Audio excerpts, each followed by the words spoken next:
अच्छा जी, आज सीआरपीसी के हवाले से हम बात करते हैं। तो उसे हम सीआरपीसी को क्रिमिनल एडमिनिस्ट्रेशन ऑफ जस्टिस की रैंक में लेके आते हैं कि जिसका मकसद है कि दोनों साइड पे इक्विलिब्रियम कायम होना चाहिए, दोनों साइड पे बैलेंस ज़रूरी है, किसी के साथ ये ना हो कि राइट प्रेजुडिस हो। तो इस हवाले से केस के सरकमस्टांसिस के मुताबिक ये डिसाइड किया जाता है कि whether the accused is guilty और इनोसेंट। मतलब हम एडमिनिस्ट्रेशन ऑफ जस्टिस में ये बात करते हैं कि आप ये नहीं कह सकते कि अगर किसी पर एलिगेशन लगा दी गई है, चाहे वो झूठ पर मबनी है या सच्चाई पर मबनी है, आप जब तक उसका गिल्ट प्रूफ नहीं होगा, आप ये कतई ना समझें कि वो गिल्टी है उसके हवाले से। तो उसके हवाले से प्रोसिक्यूशन पे ये मैंडेटरी है कि उसने साबित करना है जुर्म को। ठीक है। तो उसमें सबसे पहले ये सबसे जो इम्पोर्टेंट स्टेज है सीआरपीसी या क्रिमिनल लॉ में, वो इन्वेस्टिगेशन आती है। ठीक है। सीआरपीसी में अगर हम सेक्शन 4 एल क्लॉज के तहत बात करते हैं कि इन्वेस्टिगेशन को इन्होंने कैसे डिफाइन किया है, तो उन्होंने कहा है कि इन्वेस्टिगेशन का मतलब है। जी इसमें कोई प्रॉब्लम आ रही है? मैं लेक्चर ले रही हूँ, काइंडली आप इधर रिकॉर्डिंग सुन लीजिएगा। मैं अब रुक नहीं सकती क्योंकि लेक्चर बहुत लंबा है। ठीक है। अच्छा, मैं ये बात कर रही थी कि जो फर्स्ट स्टेज है जहाँ से सही क्रिमिनल प्रोसीडिंग्स का आगाज होता है, तो उसके वाले से ये होता है कि जब आप किसी के खिलाफ इल्ज़ाम लगाते हो ना, आपके पास दो ऑप्शंस हैं। या तो एफआईआर में चले जाओ या प्राइवेट कंप्लेंट उसकी कटवा दो। तो अमूमन ये होता है कि हम एफआईआर की तरफ ही रुख करते हैं। ठीक है। अब उसके लिए आप क्या करोगे, तो दो ऑफेंसेस में आ जाते हैं, कॉग्निजेबल ऑफेंस आ जाता है, नॉन कॉग्निजेबल ऑफेंस आ जाता है। ठीक है। अब हमें पता कैसे चलता है कि ये कॉग्निजेबल है या नॉन कॉग्निजेबल है? तो हम स्केड्यूल 2 में जाएंगे सीआरपीसी के जो एंड पे अटैच है, जिसके खाना नंबर 3 में ये बता दिया गया है कि जिसमें अरेस्ट विद वारंट हो सकता है या विदाउट वारंट हो सकता है। उससे हमें ये क्लियर हो जाती है चीज़ कि ये कॉग्निजेबल है या फिर नॉन कॉग्निजेबल है। ठीक है। एफआईआर के हवाले से जो प्रोविजन दी गई है वो सेक्शन 154 में दी गई है और 155 में दी गई है। ठीक है। 154 के तहत ये बताया गया है कि अगर कॉग्निजेबल ऑफेंस के हवाले से इतला मौसूल होती है, तो उसमें ये होता है कि एसएचओ के लिए मैंडेटरी है कि वो उस इंफॉर्मेशन को रिड्यूस कर ले जो प्रिस्क्राइब तरीक़ाकार है जो उनके पास एफआईआर का रजिस्टर होता है। ठीक है। उसके हवाले से मैंने आपको एक फॉर्म भेजा था रात को कि जिसमें 6 कॉलम बताए गए हैं कि एफआईआर जो एक फॉर्म होता है उसमें कितने डब्बे बने होते हैं, हर कॉलम किसके हवाले से होता है। ठीक है। जिसमें थाना नंबर बता दिया जाता है, किस ज़िले का केस है, किस टाइम पे रिपोर्ट की गई है। ठीक है। और वकुआ जो हुआ है जहाँ पर और थाने तक उसका कितना फासला है, जुर्म कौन सा है उसकी थोड़ी सी डिटेल, मतलब सेक्शन लगा दिया जाता है, मुस्तगीस कौन है, कंप्लेनेंट कौन है। ठीक है। और अगर ताखीर हुई है एफआईआर दर्ज करवाने में तो उसमें रीज़न लिख दी जाती है। ठीक है। तो 6 डब्बे होते हैं एफआईआर में। ठीक है। आप उसमें फॉर्म में देख सकते हैं। उसके नीचे आप देखेंगे कि पूरी एक खाली जगह होती है जहाँ पर जो जिसकी ड्यूटी लगती है, जो आई होता है या मोहरर होता है वहाँ पर जो ये रिकॉर्डिंग करते हैं। ठीक है। थाने में तो वो सारी जो जो भी वकूआ हुआ है उसके ऊपर अंदराज कर लेते हैं और नीचे अपनी मोहर लगा देते हैं। ठीक है। प्रैक्टिकली ये होता है कि जब आप एप्लीकेशन देने जाते हैं उसी के ऊपर दस्तखत होते हैं कंप्लेनेंट के। ठीक है। अदरवाइज हम सीआरपीसी में अगर सेक्शन 154 की प्रोविजन पढ़ें कि जब इंफॉर्मेशन आती है कॉग्निजेबल ऑफेंस के हवाले से तो उसका अंदराज कर दिया जाएगा। ठीक है। उसको पढ़ के सुनाया जाएगा और सिग्नेचर ले लिए जाएंगे। सिग्नेचर सिर्फ एप्लीकेशन पे होंगे, फॉर्म पे नहीं होंगे जो 154 के तहत होगा। ठीक है। उसके बाद 155 में ये बता दिया गया कि अगर नॉन कॉग्निजेबल ऑफेंस के हवाले से आप देंगे तो वही तरीक़ाकार है, आपने उस इंफॉर्मेशन को रिटन फॉर्म में रिड्यूस कर लेना है। ठीक है। और वो उसमें फिर ये है कि आप मुतलका जो मजिस्ट्रेट है वहाँ पर रेफ़र कर दिया जाएगा कि आप यहाँ पर चले जाएं जहाँ पर आपका केस के हवाले से सुनवाई होगी। ठीक है। ये तो जस्ट ब्रीफली एफआईआर के हवाले से बात करते हैं। अच्छा, ज़रा थोड़ा सा ये इस पे आते हैं इस तरफ कि जब जैसे कि पर्चा कटा है या कोई ऐसे ऑफेंस के हवाले से आपको इन्फॉर्मेशन मौसूल हुई है तो उस हवाले से स्टेज आती है इन्वेस्टिगेशन की। ठीक है। इन्वेस्टिगेशन के हवाले से उन्होंने जस्ट ये कहा है कि उसमें क्या क्या चीज़ें इंक्लूडेड हैं, वो तमाम कार्रवाई जो एविडेंस की कलेक्शन के लिए आप करते हैं। ठीक है। जो कि पुलिस ऑफिसर करेगा या जिस पर्सन को ऑथराइज किया जाएगा, इसमें मैजिस्ट्रेट शामिल नहीं है। ठीक है। पुलिस ऑफिसर या जो ऑथराइज पर्सन है वो इन्वेस्टिगेशन कंडक्ट करेगा for the collection of evidence. अब जब हम कलेक्शन ऑफ एविडेंस के हवाले से प्रोसीडिंग्स के बारे में बात करते हैं तो उसमें कुछ स्टेप्स हैं। फॉर एग्जांपल, आप मौके वारदात पे जाओगे। ठीक है। जहाँ पर जुर्म हुआ है, उसके बाद केस के हवाले से डिटरमिन किया जाएगा कि क्या वकूआ है, उसके हवाले से लिख लिया जाएगा, एक स्पेसिमेन तैयार कर लिया जाएगा जिसे हम नक्शा स्केल कहते हैं, एक रफ स्केच बना दिया जाता है, ठीक है। उसके बाद आप पूरी उसके हवाले से कार्रवाई लोग या अडॉप्ट करोगे कि जिसके ज़रिए सस्पेक्टेड ऑफेंडर को गिरफ्तार किया जाएगा। उसके अलावा आप एविडेंस कलेक्ट करोगे क्राइम की कमीशन के हवाले से, जिसमें 161 के तहत बयानात होंगे गवाह की या जो भी वहाँ पर है, और जो रिकवरीज होंगी उसे कब्जे में ले लिया जाएगा, ठीक है। और उसके हवाले से आईओ अपनी ओपिनियन भी देगा कि अक्यूज को अगर गिरफ्तार हो जाता है मैजिस्ट्रेट को रेफर करने की ज़रूरत है कि नहीं है। आप सबको आवाज़ आ रही है मेरी? कोई कंफ्यूजन तो नहीं है यहाँ तक? आगे चल सकती हूँ मैं? दानियाल तेज तो नहीं बोल रही? नहीं नहीं मैडम ठीक। अच्छा ठीक है। हाँ जी, इन्वेस्टिगेशन में स्टेप्स थे कि मौका वारदात पे जाना है, रिकवरीज कलेक्ट करनी है, डिटरमिन करना है कि कौन सस्पेक्टेड ऑफेंडर है, उसके हवाले से 161 के तहत बयानात रिकॉर्ड होंगे, ठीक है, और कब्जे में ले ली जाएंगी। और आईओ अपनी ओपिनियन दे देगा कि अक्यूज अगर गिरफ्तार हो गया है तो मैजिस्ट्रेट को ट्रायल के लिए उसे फॉरवर्ड करना है कि नहीं करना, ठीक है। तो अब बाकी ये है कि आईओ की जो ओपिनियन है वो लीगल एविडेंस का दर्जा नहीं रखते, it is a corroborative evidence, piece of evidence है। अब इस पर ज़रूरी भी नहीं है कि मैजिस्ट्रेट या अदालत उस पर रिलाई करके लाजमी तौर पर उसी के मुताबिक डिसीजन दे दे कि हाँ जी ट्रायल कंडक्ट कर लिया जाए। वो अदालत का काम है, अदालत ने इस बात को डिटरमिन करना है कि वो वेदर गिल्टी है या इक्विट इसको करना है, ठीक है। उसके साथ आईओ को ये भी कह दिया गया कि एक रिस्ट्रिक्शन लगा दी गई है सेक्शन 61 के तहत कि अगर आपने अक्यूज को डिस्चार्ज करना है तो वो उसके अपने बॉन्ड पे कर सकते हैं, बेल पे कर सकते हैं, या अगर मैजिस्ट्रेट की तरफ से स्पेशल ऑर्डर्स आते हैं, ठीक है। उसके अलावा अगर आप एफआईआर को कैंसिलेशन अखराज रिपोर्ट भी आप देना चाह रहे हैं तो जब तक मैजिस्ट्रेट उसके हवाले से ऑर्डर नहीं देगी तो उस वक्त तक आप उस पर ऑर्डर नहीं कर सकते, अखराज रिपोर्ट तैयार नहीं कर सकते। ये बात रूल 24.7 पुलिस रूल्स में दी गई है, ठीक है। अच्छा, उसके बाद ये होता है कि जब आप एविडेंस कलेक्ट कर लोगे एज अ आईओ, ठीक है, आप अपनी रिपोर्ट सबमिट करके मैजिस्ट्रेट मुतलका मैजिस्ट्रेट को रिपोर्ट कर दोगे, जो कि सेक्शन 190 ऑफ सीआरपीसी के तहत ये डिटरमिन करेगा कि वेदर टू प्रोसीड और नॉट, ठीक है। ये आप क्लोजली ब्रीफ, मैंने आपको एक प्रिसाइज ब्रीफ दे दी है कि इन्वेस्टिगेशन में ये स्टेजेस होते हैं। तो फिर जब हम इनको सेक्शंस के साथ कोरिलेट करते हैं तो आपको पता है कि पूरा एक चैप्टर अवेलेबल है चैप्टर 14 के हवाले से, जो कि पूरा इन्वेस्टिगेशन की बात करता है कि ये अख्तियारात हैं जो पुलिस ऑफिसर एक ऑफेंस के हवाले से इस्तेमाल कर सकता है, ठीक है। अब हम 154 में आते हैं, जस्ट ब्रीफली सारे सेक्शंस के बारे में बताती जाऊंगी। 154 में कॉग्निजेबल केस के हवाले से इंफॉर्मेशन वसूल होती है, उसे रिटन फॉर्म में रिड्यूस कर दिया जाएगा, उसको पढ़ के सुना दिया जाएगा। अब इसमें एडिशन ये हुई है इस दफ़ा कि जो सेक्सुअल असॉल्ट होता है, रेप के केसेज हैं जिसमें फीमेल विक्टिमाइज होती है, तो उसमें ये कहा गया है कि फीमेल कांस्टेबल की मौजूदगी में या फीमेल फैमिली मेंबर का मौजूद होना ज़रूरी है जिसके हवाले से विक्टिम कंसेंट देगा, ठीक है। उसकी मौजूदगी में एफआईआर रिकॉर्ड होगी या लॉन्च होगी, ठीक है। उसके अलावा अगर वो इस हालत में नहीं है कि फौरी तौर पे कोई अपनी एफआईआर रजिस्टर करवाए तो आप उसके घर रेजिडेंस में भी जाके आईओ वो क्या कहते हैं एफआईआर रिकॉर्ड हो सकती है। उसके बाद पर्चा कट गया, ठीक है। सेक्शन 156 के तहत फिर इन्वेस्टिगेशन कंडक्ट किया जाएगा जिसमें without the order of the court IO के पास ये अख्तियार है कि वो इन्वेस्टिगेशन कंडक्ट कर सकता है रिगार्डिंग द कॉग्निजेबल केसेस, ठीक है।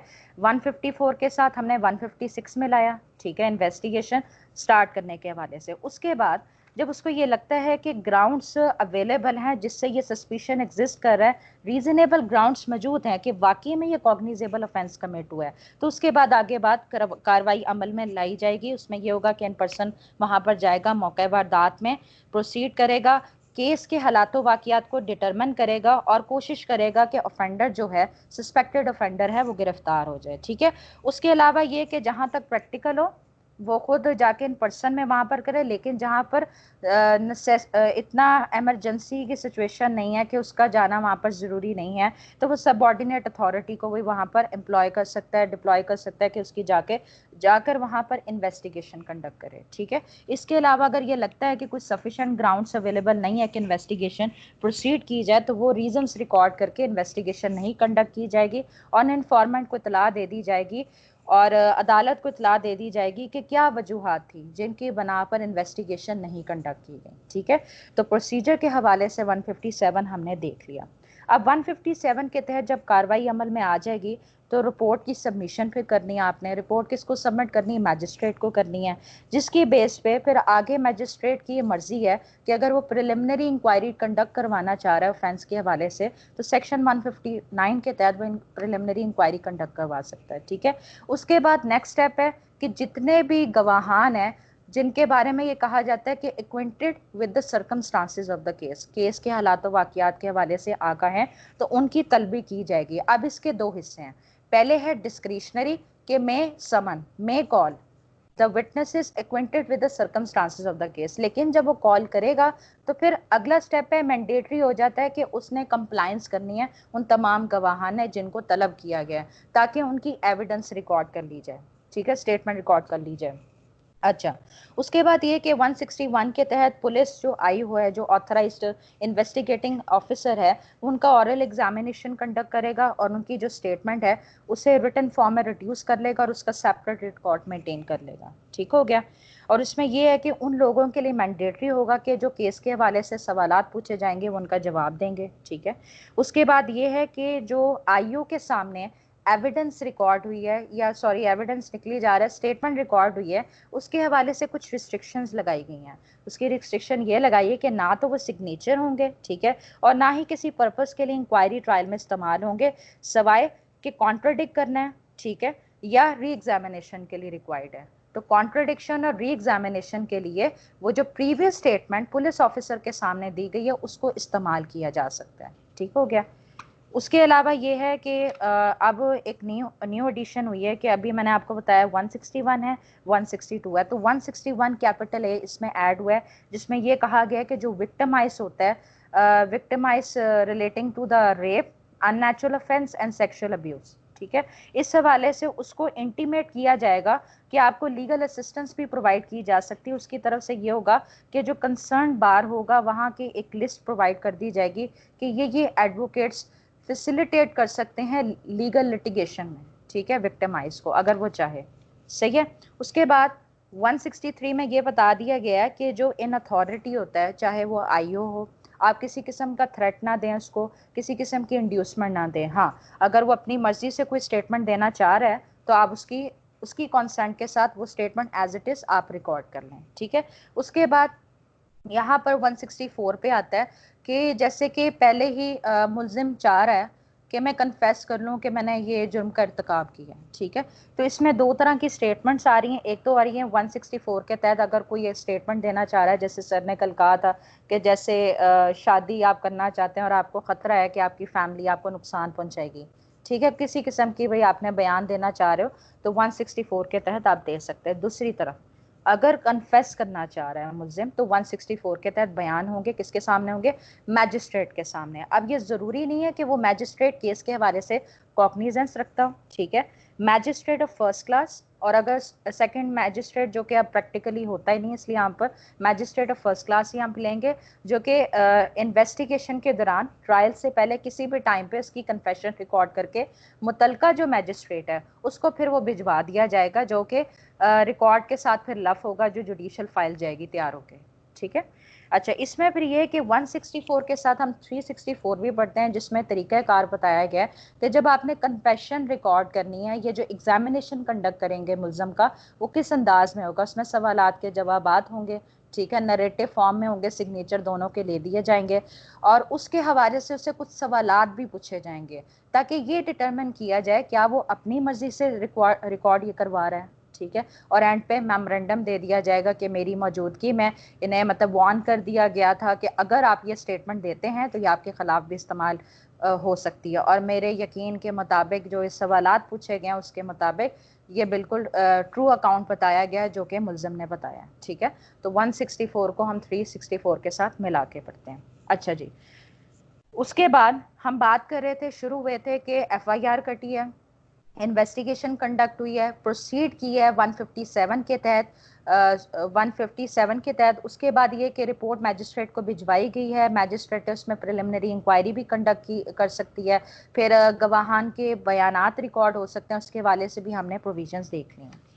उसके बाद ये इसमें यह बताया गया है कि पुलिस ऑफिसर को अगर ऐसा लगता है कि कोई ऐसी चीज़ है जो कि ऑफेंस के हवाले से है और इंक्वायरी ट्रायल या प्रोसीडिंग में किसी भी स्टेज पे उसकी ज़रूरत है, तो उसकी तलाशी की ज़रूरत है, उसको सर्च किया जाए और फिर उसको उस पर्पज़ के लिए इस्तेमाल किया जाए, तो उस हवाले से 165 के तहत भी कार्रवाई ली जा सकती है। ठीक है, पुलिस ऑफिसर अगर उसकी विद इन द जुरिस्डिक्शन वो चीज़ है जिसकी तलाशी रिक्वायर्ड है तो 165 के तहत की जाएगी। लेकिन अगर वो दूसरे थाने की मुतलका हदूद में आती है तो 166 के तहत रेफरेंस बना के भेजा जा सकता है कि पुलिस ऑफिसर जो कंसर्न पुलिस ऑफिसर है वहां का, वहां पर सर्च कंडक्ट करें उस चीज के तलाश करने में। यहाँ तक क्लियर है सबको?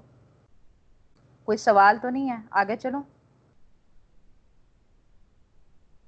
आपको क्लियर है सब? कोई इधर मैसेज कर दें मुझे यस ताकि मैं सर। आगे चलूं। अच्छा ठीक है। इसमें मैंने ये बात की है कि जो तफ्तीश की ज़रूरत है, कोई चीज़ रिक्वायर्ड है, तो उसके हवाले से हमने सेक्शन 165 भी देख लिया, 166 भी देख लिया। उसके बाद ये होता है कि नेक्स्ट स्टेप तो ये होता है ना कि जब मुलजिम पकड़ा गया है तो आपने इन्वेस्टिगेशन कंप्लीट करके ना चालान सबमिट करना होता है। ठीक है, उसके हवाले से चालान के हवाले से तो 173 प्रोविजन है, ठीक है, जिसे हम फाइनल इन्वेस्टिगेशन रिपोर्ट कहते हैं। लेकिन अगला स्टेप ये होता है कि जब मुलजिम को गिरफ्तार करके आप मैजिस्ट्रेट के सामने पेश करते हैं तो उसका आपने रिमांड लेना होता है। ठीक है, अब चाहे उस मैजिस्ट्रेट के सामने पेश किया जिसके पास कॉग्निजेंस है या नहीं है, ये डिटरमिन किया जाएगा कि किसकी हवालगी में से देना है। उसके हवाले से एक फिजिकल रिमांड है और एक जुडिशियल रिमांड है। 167 में स्पेसिफिकली नहीं बताया गया, सिर्फ ये बता दिया गया कि दोनों की कस्टडी में देने का हुक्म दिया जा सकता है। लेकिन इम्प्लाइडली ये कहा जाता है कि सेक्शन 354 भी प्रोविजन इस्तेमाल होती है जिसके तहत आप जुडिशियल दे सकते हैं, जुडिशियल रिमांड कर सकते हैं। फिर सर ने कल ये भी आपको बताया था कि जब आपने बेल अप्लाई करनी होती है ना, अगर बंदा मुलजिम जुडिशियल हो जाता है, मतलब जेल में भिजवा दिया जाता है, तब आप उसकी बेल अप्लाई कर सकते हो। ठीक है, तो आपने अब एफआईआर का भी देख लिया, इसमें देख लिया कि इन्वेस्टिगेशन में एक सेक्शन 173 की प्रोविजन भी देख लिया है और सेक्शन 167 में ये भी देख लिया कि हमने रिमांड की भी बात कर ली है। ठीक हो गया? ज़्यादा मैं उसको ना इतनी डेप्थ में नहीं जा रही क्योंकि वो आप पढ़ के आगे कर सकते हैं। अच्छा, उसके अलावा सर ने आपको ये प्रोविज़न भी बताई थी कि अगर जब इन्वेस्टिगेशन कंडक्ट की है और आईओ को ऐसा लगता है कि डेफिशिएंट है एविडेंस, कि आगे हवाले नहीं करना चाहिए, फॉरवर्ड नहीं करना चाहिए मुलजम को, तो फिर ये होता है कि उसकी बेस पे सेक्शन 169 की बेस पे चूंकि एविडेंस डेफिशिएंट है, आप उसको रिलीज करने का हुक्म दे सकते हो। तो उसमें ये होता है कि बॉन्ड उससे लेके उसे ये मैंडेटरी कर दिया जाता है कि जब रिक्वायर किया जाएगा तो आप मैजिस्ट्रेट के सामने या मुतलका अदालत के सामने आप पेश होंगे। ठीक है, तो रिलीज का ये कतन मतलब नहीं है कि आपको इक्विट कर दिया गया है। ठीक है, लेकिन अगर सफिशिएंट एविडेंस है कि वाकई में उसने ये ऑफेंस कमिट किया है, रीजनेबल कंडीशंस पूरी इसमें पूरी उतर रही हैं, तो फिर ये होता है कि सेक्शन 170 के तहत मुलजम को रेफर कर दिया जाता है मैजिस्ट्रेट को। ठीक है, उसके साथ कंप्लेनेंट से और गवाहान से ये बाउंड लिया जाता है, श्योरिटी ली जाती है कि आप मुकदमे की पैरवी करेंगे। ठीक है, और जो एलिगेशंस आपने लगाए हैं उसके हवाले से आप एविडेंस प्रोड्यूस करेंगे। सही हो गया? उसके बाद ये है कि ज़मनियात की बात करते हैं तो सेक्शन 172 आता है, डेली डायरी कहते हैं, जिसमें क्या आप लिखते हैं, जो कि दानियाल उस दिन कह रहा था कि अंदरूनी और बैरूनी ज़मनियात होती हैं, कि एक्सटर्नल जो होती है ना उसमें प्रिसाइसली वो उसकी डिटेल्स दे दी जाती हैं और जो उसकी डिटेल है वो अंदरूनी ज़मनियात में दे दी जाती हैं, जिसमें ये लिखा जाता है कि इतला कब वसूल हुई है, ठीक है, किस टाइम पे कार्रवाई शुरू की है, कौन कौन सी जगहों की इन्वेस्टिगेशन कंडक्ट हुई है और किस टाइम पे इन्वेस्टिगेशन कंप्लीट हुई है। तो ईच एंड एवरीथिंग सेक्शन 172 के तहत होता है। अब उसमें रिस्ट्रिक्शन लगा दी गई हैं कि मुलजिम हो या उसका प्लीडर हो, वो ज़मनियात को इस्तेमाल नहीं कर सकता और ना ही उसको देख सकता है। ठीक है, सिर्फ उसको अदालत किस पर्पस के लिए इस्तेमाल कर सकती है कि आईओ की मेमोरी रिफ्रेश करनी है या उसको कॉन्ट्राडिक्ट करना है। इस हवाले से अगर आप और ज़्यादा डिटेल में पढ़ना चाहते हैं, क्योंकि मैं तो आपको पढ़ाऊंगी, आपके high court rules and orders हैं, उसका चैप्टर 12 है जिसका पैराग्राफ 3, 4, 5, 6 है, तो वो आपके सिलेबस में इंक्लूडेड है, जिसमें आपको ये पता चलेगा कि पुलिस डायरी को किस पर्पस के लिए इस्तेमाल किया जा सकता है और क्या मुलजम इसको यूटिलाइज कर सकता है। ठीक है। और कॉन्ट्रडिक्शन के लिए कब इसको इस्तेमाल किया जा सकता है, सबसे अप्रोप्रिएट तरीका क्या कंसिडर किया जाता है कॉन्ट्रडिक्शन करने के लिए, तो जब उसमें हम जाएंगे तो इंशाल्लाह उसको डिस्कस करेंगे। उसके अलावा सर ने ये भी डिस्कस कर लिया चालान के हवाले से। चालान के हवाले से ये होता है कि ये फाइनल इन्वेस्टिगेशन रिपोर्ट होती है, पुलिस जो रूल्स हैं उनमें चालान का लफ्ज़ इस्तेमाल होता है, ठीक है। अब उसमें ये है कि अगर इन्वेस्टिगेशन आपकी कंप्लीट नहीं हुई 14 दिन के अंदर, तो 14 दिन जब एक्सपायर होने लगते हैं तो जितनी इन्वेस्टिगेशन हुई है ना उतनी आप रिपोर्ट सबमिट कर दो मैजिस्ट्रेट को, ठीक है। और जो भी आपने इन्वेस्टिगेशन कंडक्ट की उसके हवाले से ज़मनियात की कॉपीज फॉरवर्ड कर दो, ताकि अदालत इसके हवाले से फिर ये डिटरमिन करना आसान होगा कि फर्दर प्रोसीड करना है या फिर इन्वेस्टिगेशन को एडजर्न करना है, ठीक है। उसमें फिर ये होता है कि फर्दर इंस्ट्रक्शन दी जा सकती हैं कि आप अपना ना चलान कंप्लीट करके अदालत में सबमिट करें, ठीक हो गया। उसके अलावा कुछ मिसलेनियस प्रोविजंस इसमें आ जाती हैं, जैसे कि 174 के तहत ये बताया गया, ये भी आईओ की एक पावर है, जिसमें ये कहा गया कि जैसे मुझे एक इत्तला मसूल होती है कि एक बंदे का कत्ल हो गया, उसने सुसाइड कर लिया, हादसाती तौर पे मर गया, तो फिर ये होता है कि जैसे ही इत्तला मसूल होती है मुतलका मैजिस्ट्रेट को इसके हवाले से इंटीमेट किया जाता है, वो वहाँ पर जाके मौके वारदात पे जाता है, वहाँ के जो रिस्पेक्टेबल इनहाबिटेंट्स होते हैं उनकी मौजूदगी में एक रिपोर्ट तैयार करेगा, जिसमें यह बताएगा कि क्या सामने वजूहात नज़र आ रही हैं जिसकी वजह से उसको ये क्या कहते हैं ज़ख्म पड़े हैं, या मौत किस वजह से हुई है, कौन सा वेपन इस्तेमाल हुआ है, इस हवाले से रिपोर्ट तैयार कर ली जाएगी, ठीक है। और रिपोर्ट तैयार करने के बाद जितने भी लोगों के मौजूदगी में वो रिपोर्ट तैयार हुई है, अंदरूनी ज़िमनियात में एक्सप्लेनेशन लिखते हैं, अंदरूनी ज़िमनियात में एक्सप्लेनेशन लिखते हैं, डिटेल होती है, बैरूनी में जस्ट थोड़ा सा प्रिसाइसली ओवरव्यू दिया जाता है। खैर ये इतनी आपके हवाले से तो नहीं ये पूछेंगे, लेकिन मैं इस हवाले से सोच रही थी कि इसके ना जो कोई स्पेसिफिकली कोई पुलिस इससे डील करता है ना तो उसका लेक्चर रखवाऊंगी ताकि ये मज़ीद आपको क्लियर हो। अदरवाइज इस हद तक आपको पता होना चाहिए कि सेक्शन 172 के तहत पुलिस डायरी का इस्तेमाल किस लिए किया जाता है, यहाँ तक ही क्वेश्चन आ सकते हैं आपको, ठीक है। अच्छा आगे चलती हूँ। सेक्शन 174 के तहत बात हुई कि आपको ये रिपोर्ट वसूल हुई है कि एक बंदा मारा गया है या उसके हवाले से कोई ऑफेंस कमिट हुआ है कि उसकी मौत वाक़या हो गई है। मौके वारदात पे आप जाओगे, मैजिस्ट्रेट को इतला दोगे, एक रिपोर्ट तैयार करोगे उस पर जिन्होंने उससे विटनेस किया है, जब आप लिस्ट तैयार कर रहे थे या जो भी सर्च कर रहे थे रिकवरीज की, तो उसकी एक लिस्ट तैयार करके मुतलका मैजिस्ट्रेट को भिजवा दी जाएगी। यहाँ तक क्लियर है?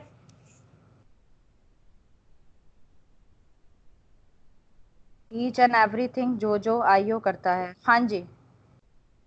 जी ठीक है, आगे चलती हूँ। अच्छा मैं ये बात कर रही थी कि 174 के तहत रिपोर्ट तैयार हो गई, मुतलका मैजिस्ट्रेट को भिजवा दी, ठीक है। तो इसमें आपको शायद ये भी क्वेश्चन आ सकता है, वैसे ये एलएलबी पार्ट 3 का क्वेश्चन है कि 174 और 176 में क्या फ़र्क है। अच्छा 174 और 176 में कॉमन बात ये है कि इंक्वेस्ट रिपोर्ट तैयार होती है। अब आपका अगला सवाल होगा कि इंक्वेस्ट रिपोर्ट क्या होता है, तो ये डेथ के हवाले से जो इंक्वायरी कंडक्ट की जाती है ना उसको हम इंक्वेस्ट रिपोर्ट करते हैं। फ़र्क ये है कि 174 में डायरेक्टली आईओ जो होता है ये एसएचओ होता है, वो इसमें तफ्तीश कंडक्ट करता है कि मौत की क्या वजह है, ठीक है। और उसके हवाले से 174 का जो सबसेक्शन 3 है वो इस हवाले से असिस्ट करता है या प्रोविजन प्रोवाइड कर रहा है कि अगर आपको ये सस्पिशन एग्जिस्ट कर रहा है कि इस बंदे की मौत किसकी वजह से हुई है, तो उसके लिए आप उसका पोस्टमार्टम भी कंडक्ट करवा सकते हैं। तो 174 सब सेक्शन 3 के तहत पोस्टमार्टम के लिए डेड बॉडी भिजवा दी जाती है। उसमें बस ये ख्याल रखा जाता है कि गलने सड़ने का खतरा ना हो रास्ते में, ठीक हो गया। उसके अलावा फिर एक और एडिशन हुई है 174 कैपिटल ए की सूरत में, जिसमें ये कहा गया है कि जैसे कि किसी पे तेज़ाब छिड़क दिया जाता है, कीमियाई मवाद इस्तेमाल होता है जिससे पूरी मतलब जिस्म जलस जाता है, तो इस तरह की जब इंफॉर्मेशन मसूल होती है तो ऑथराइज जो मेडिकल ऑफिसर है वो फौरी तौर पर वहाँ का जो मुतलका एसएचओ है उसको उसकी इतला देगा, ठीक है। उसके साथ करीबी जो मुतलका जो मैजिस्ट्रेट है वहाँ पे भी इतला पहुँचा दी जाएगी। अगर उसकी कंडीशन इस तरह की नहीं होगी कि इंतज़ार नहीं किया जा सकता, तो इस हवाले से जो मेडिकल प्रैक्टिशनर है उसी टाइम पर उसकी स्टेटमेंट रिकॉर्ड कर सकता है। लेकिन ये ख़ास तौर पर ख्याल रखा जाए कि वो इस सिचुएशन में ना हो कि वो डिस्ट्रेस फील कर रहा हो कि वो अपनी स्टेटमेंट दे सकता है। अदरवाइज़ क्या होगा कि जो मैजिस्ट्रेट है उसके पहुंचने पर उसकी स्टेटमेंट रिकॉर्ड कर सकते हैं, लेकिन अगर जैसे होता है ना कि स्टेटमेंट रिकॉर्ड कर ली जाती है और उसकी मौत हो जाती है तो वो उसको सील करके वो सेशन कोर्ट में और डीएसपी को भी भिजवा दिया जाता है, और जो मुतलका एसएचओ है उसको भी उसकी कॉपी भिजवा दी जाती है। ठीक है। अच्छा, उसके बाद मैं ये आपको ये बता रही थी कि 174A की प्रोविजन बता दी कि ये एडिशन हुई है। 174 के रेफरेंस से बात करती हूँ कि 174 के तहत जिन जिन लोगों ने विटनेस की है, जिनको बुलाया गया था कि जब वहाँ पर इंक्वायरी कंडक्ट हो रही है डेथ के हवाले से, तो लोग जो वहाँ पर थे तो उनको 175 के तहत तलबी की जाती है। ठीक है। अच्छा, आगे है 176 जो इसकी लास्ट प्रोविजन है, जिसमें ये बताया गया है कि मैजिस्ट्रेट के पास भी ये अख्तियारात हैं कि अगर ये इतला मौसूल हुई है कि पुलिस की कस्टडी में कोई बंदा मारा गया है, या 174 के तहत जो जो कंडीशंस बताई हैं कि हादसाती तौर पे मरा है या इसकी डेथ हो गई है, ठीक है, ये जो भी वजूहात बने, उस हवाले से मैजिस्ट्रेट भी इंक्वायरी कंडक्ट कर सकता है। ठीक है। फिर इंक्वायरी कंडक्ट करने के बाद वो फिर उसकी एविडेंस रिकॉर्ड करके उसकी रिपोर्ट तैयार कर लेगा। ठीक है, ये सब सेक्शन 1 में बताया गया। उसके बाद सब सेक्शन 2 में ये बताया गया कि जैसे कि दफना दिया गया है, लेकिन आपने जैसे डीएनए सैंपल्स लेने हैं, तो उसके हवाले से कब्र कुशाई के लिए आपको पहले ना मैजिस्ट्रेट को एप्लीकेशन देनी पड़ती है, जो कि सेक्शन 176 सब सेक्शन 2 के तहत दी जाती है। ठीक है। तो उसके तहत वो फिर कॉप्सिस को डिसेंटर किया जाता है, उसको निकाला जाता है, सैंपल्स लिए जाते हैं, और फिर डेथ की वजह उसको फाइंड आउट करने की कोशिश की जाती है।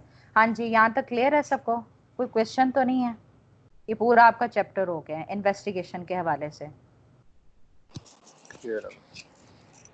अच्छा, उसके बाद बात ये होती है कि सिर्फ यहाँ ब्रीफली बात करते हैं, वो फिर लंबी बात चली जाएगी कि जैसे कि अभी मुल्ज़म गिरफ्तार नहीं हुआ, अब मुल्ज़म को बुलाना है, तो मुल्ज़म को बुलाने के हवाले से उसकी अपीयरेंस को आप कैसे कंपेल कर सकते हैं, कौन कौन से तरीक़ेकार आप अडॉप्ट कर सकते हैं, उसके हवाले से 2 तरीक़ेकार हैं। या तो आप नॉन कोर्सिव मेथड्स पहले अडॉप्ट करोगे, जिसमें समन आते हैं। समन क्या होता है? एक परफॉर्मा होता है जिसके अंदर ये स्टेटमेंट लिख दी जाती है कि आपकी हाजिरी मतलूब है फलाने दिन इस जगह पर, ठीक है ना, तो लिहाजा आप हाजिर हो इस पर्पस के लिए। उसके सिग्नेचर दे दिए जाते हैं और सील लगी होती है। ठीक है। उसमें यह होता है कि ओरिजिनल फाइल में लगा होता है और डुप्लीकेट उस बंदे को भिजवाई जाती है जिसकी हाजिरी मतलूब है। ठीक है। अब फर्ज करें कि समन्स भेजे गए हैं, वो नहीं आया, सही है। अब समन्स अमूमन किसके ज़रिए सर्व किए जाते हैं? पुलिस ऑफिसर के ज़रिए भी कर सकते हैं, तामील कनंदा जो हर अदालत के साथ अटैच होता है, तो उसके ज़रिए भी समनिंग करवाई जा सकती है। ठीक है। अब देखें वो नहीं आया, मतलब कि उसको भेजे गए प्रैक्टिकली, तो यही कहा गया ना कि उसी को आपने सर्विंग करनी है। तो दूसरा तरीक़ाकार आप ये अडॉप्ट कर सकते हो कि जो अडल्ट मेल मेंबर है उसको आप सर्विंग करवा दो, जिसके पीछे वो रिसिप्ट साइन करके एक्नॉलेज करेगा कि मैंने रिसीविंग ले ली है। या फिर अगर इसकी सूरत में भी वो बंदा नहीं अवेलेबल, तो फिर आप ये करें कि जहाँ पर उसकी रेजिडेंसी है वहाँ पर कॉपी चस्पा कर दी जाए। ठीक है।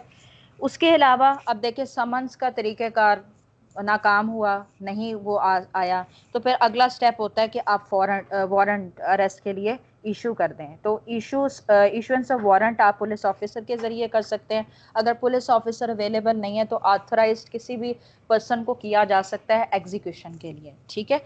तो समन्स की जो प्रोविजंस हैं वो सेक्शन 68 में ये बताया गया कि समन्स का फॉर्मेट क्या होगा। ठीक है। 69 में ये बताया गया कि समन्स सर्व कैसे किए जाएंगे। पहले तो ये कहना कि प्रैक्टिकली इन पर्सन करने चाहिए। ठीक है। उसके बाद 70 में ये बताया गया है कि अगर जिसे समन्स आपने भेजे हैं वो अवेलेबल नहीं है, वो मिल नहीं रहा, तो फिर आप क्या करोगे कि जो अडल्ट मेल मेंबर होगा फैमिली का, उसको आप सर्विंग करवा दोगे। ठीक है। उसके अलावा अगर ये भी तरीक़ाकार पॉसिबल नहीं है तो फिर कॉपी की चस्पांदगी कर दी जाती है। उसके बाद वारंट इशू किए जाते हैं सेक्शन 75 के तहत।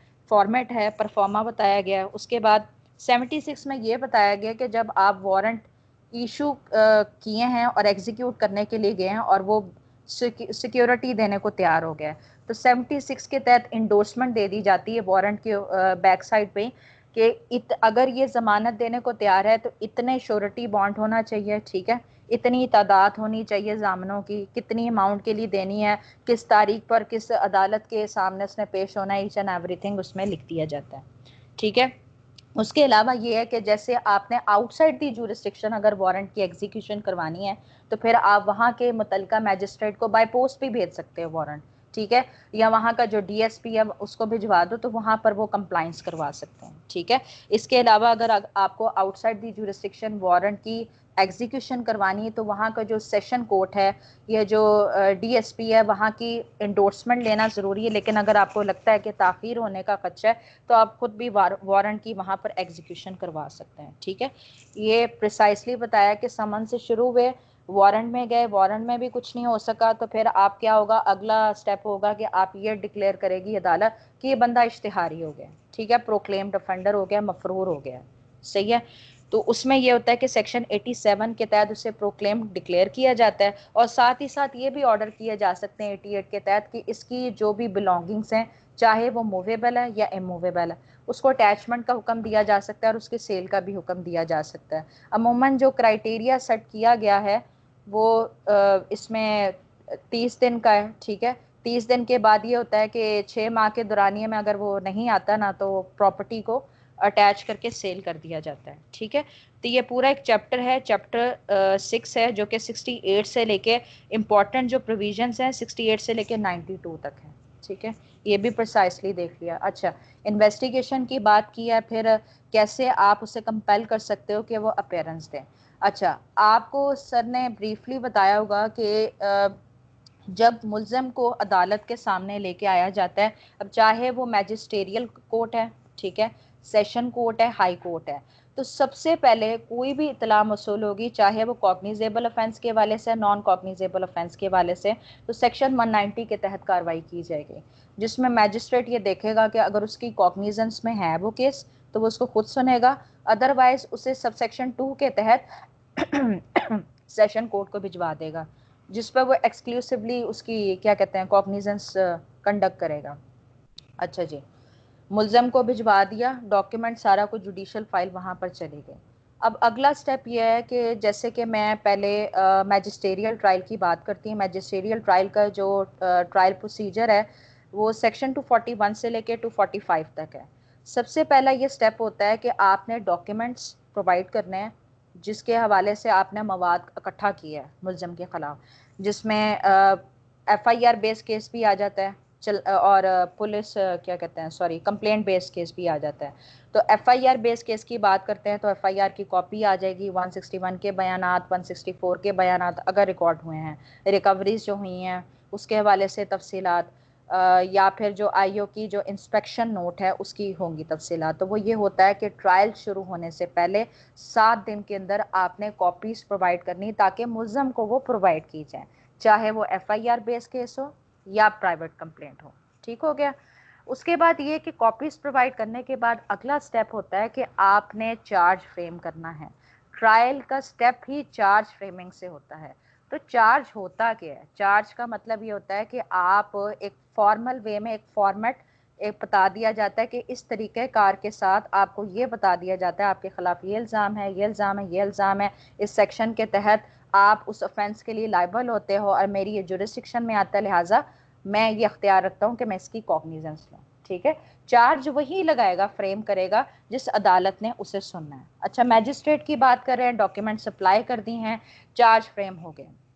चार्ज फ्रेम होने के बाद उसकी प्ली रिकॉर्ड की जाती है, जिसमें उससे अमूमन 3 सवाल ही होते हैं, जिसमें यह पूछा जाता है कि वेदर यू प्लीड गिल्टी और not, have you heard and understood your allegation. ठीक है, और जिसमें ये कहा जाता है कि आप अपने डिफेंस में कुछ कहना चाहते हैं, तो वो नो के ही ज़्यादातर होता है, क्योंकि अमूमन यही होता है कि 99% डिफेंस जो साइड होती है अपनी साइड पे कुछ पेश करने से मतलब कि वो निगेट कर देती है, वो कहती है कि मैं अपने डिफेंस में कुछ नहीं कहना चाहता। ठीक है, तो चार्ज फ्रेमिंग के साथ प्ली भी उसकी रिकॉर्ड कर ली जाती है। वो किसके तहत होगी? सेक्शन 242 के तहत होगी। ठीक है, अच्छा, आगे जाने से पहले अब चूंकि चार्ज की बात आई है तो चार्ज के हवाले से पढ़ लेते हैं कि चार्ज में कहाँ पर जिक्र किया गया इसके हवाले से। तो इसकी जो एग्जैक्ट प्रोविजंस हैं वो सेक्शन 221 से लेके 223 तक हैं। सेक्शन 221 से लेके 223 तक ये बताया गया कि जब आप चार्ज फ्रेम करते हैं ना, तो उसमें क्या क्या चीज़ें आपने लिखनी है। सबसे पहले जिस ऑफेंस का जिक्र किया गया आप उस ऑफेंस का अंदराज करो, किस लॉ के तहत है और कौन सा सेक्शन लगा है वो आपने उसमें लिखना है, और उसका अगर कोई स्पेसिफिक नेम है, जैसे कि थेफ्ट है तो आप थेफ्ट ही लिखोगे। लेकिन अगर उसको एक प्रॉपर स्पेसिफिक नेम नहीं दिया गया तो फिर आप एटलीस्ट उसकी डेफिनेशन लिख दो, ठीक है। और उसके बाद ये है कि in the language of the court होना चाहिए। उर्दू में भी हो सकता है, इंग्लिश में भी हो सकता है। और अगर पहले से आप हैबिचुअल ऑफेंडर रह चुके हो और अदालत ये चाहती है कि इस पे इसको different kind of grievous severe punishment देनी है, अगर ये इसका गिल्ट प्रूफ हो जाता है, तो फिर ये होता है कि चार्ज फ्रेमिंग में ना उसके प्रीवियस कन्विक्शन का भी जिक्र कर दिया जाता है, ठीक है। ये तो हो गई बातें सारी की सारी सेक्शन 221 के तहत।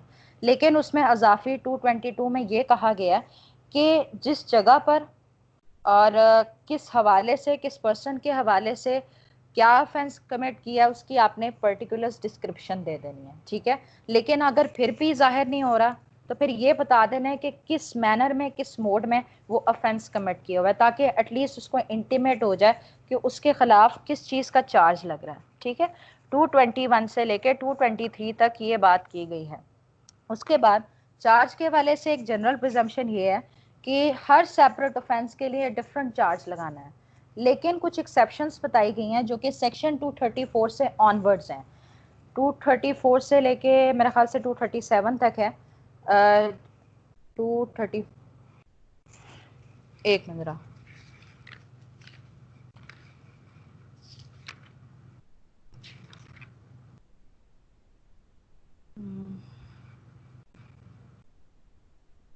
जी 234 से लेके 237 तक ही हैं, जिसमें डिफरेंट सरकमस्टांसेस बताई गई हैं कि जैसे कि एक ही ट्रांजैक्शन में आप एक से ज़्यादा ऑफेंसेस कर देते हो। जैसे कि मैं आपको सेक्शन 234 के बारे में बताती हूँ कि उसमें एक साल के दौराने में आपने 3 किस्म के ऑफेंसेस किए हैं जो कि एक ही नौयत के हैं और करने वाला भी एक ही बंदा है। तो फिर ये होता है कि एक ही ट्रायल के तहत सारे चार्जेस को ज्वाइन कर दिया जाता है, जिसे आप ज्वाइंडर ऑफ चार्जेस कहते हो, ठीक है। या फिर दूसरा सिनेरियो ये हो सकता है कि एक ही ट्रांजैक्शन में डिफरेंट एक्ट्स हुए हैं जो कि ऑफेंस बना रहे हैं। अगर वो किसी और के साथ कंबाइन होते हैं तो डिफरेंट ऑफेंस कॉन्स्टिट्यूट हो जाता है।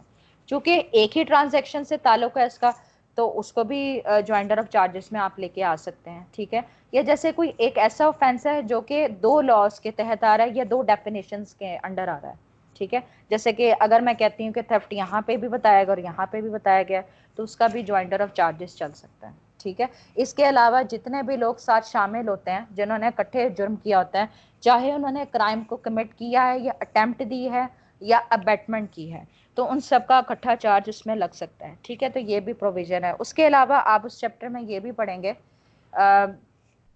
227, उसके वाले से 223 है और 227 भी है, जिसमें जनरल रूल ये बताया गया कि जैसे कि चार्ज फ्रेमिंग में अगर कोई गलती हो जाती है तो क्या इसको कंसिडर किया जाएगा, नहीं।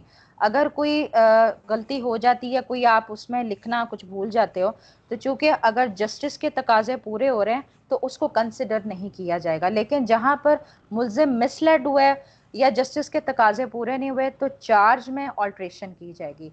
चार्ज की ऑल्ट्रेशन के लिए आप अलहदा से एप्लीकेशन भी दे सकते हैं, सेक्शन 227 की प्रोविजन है। फिर ऑल्ट्रेशन करने के बाद आपको वो पढ़ के सुनाया जाएगा, ठीक है।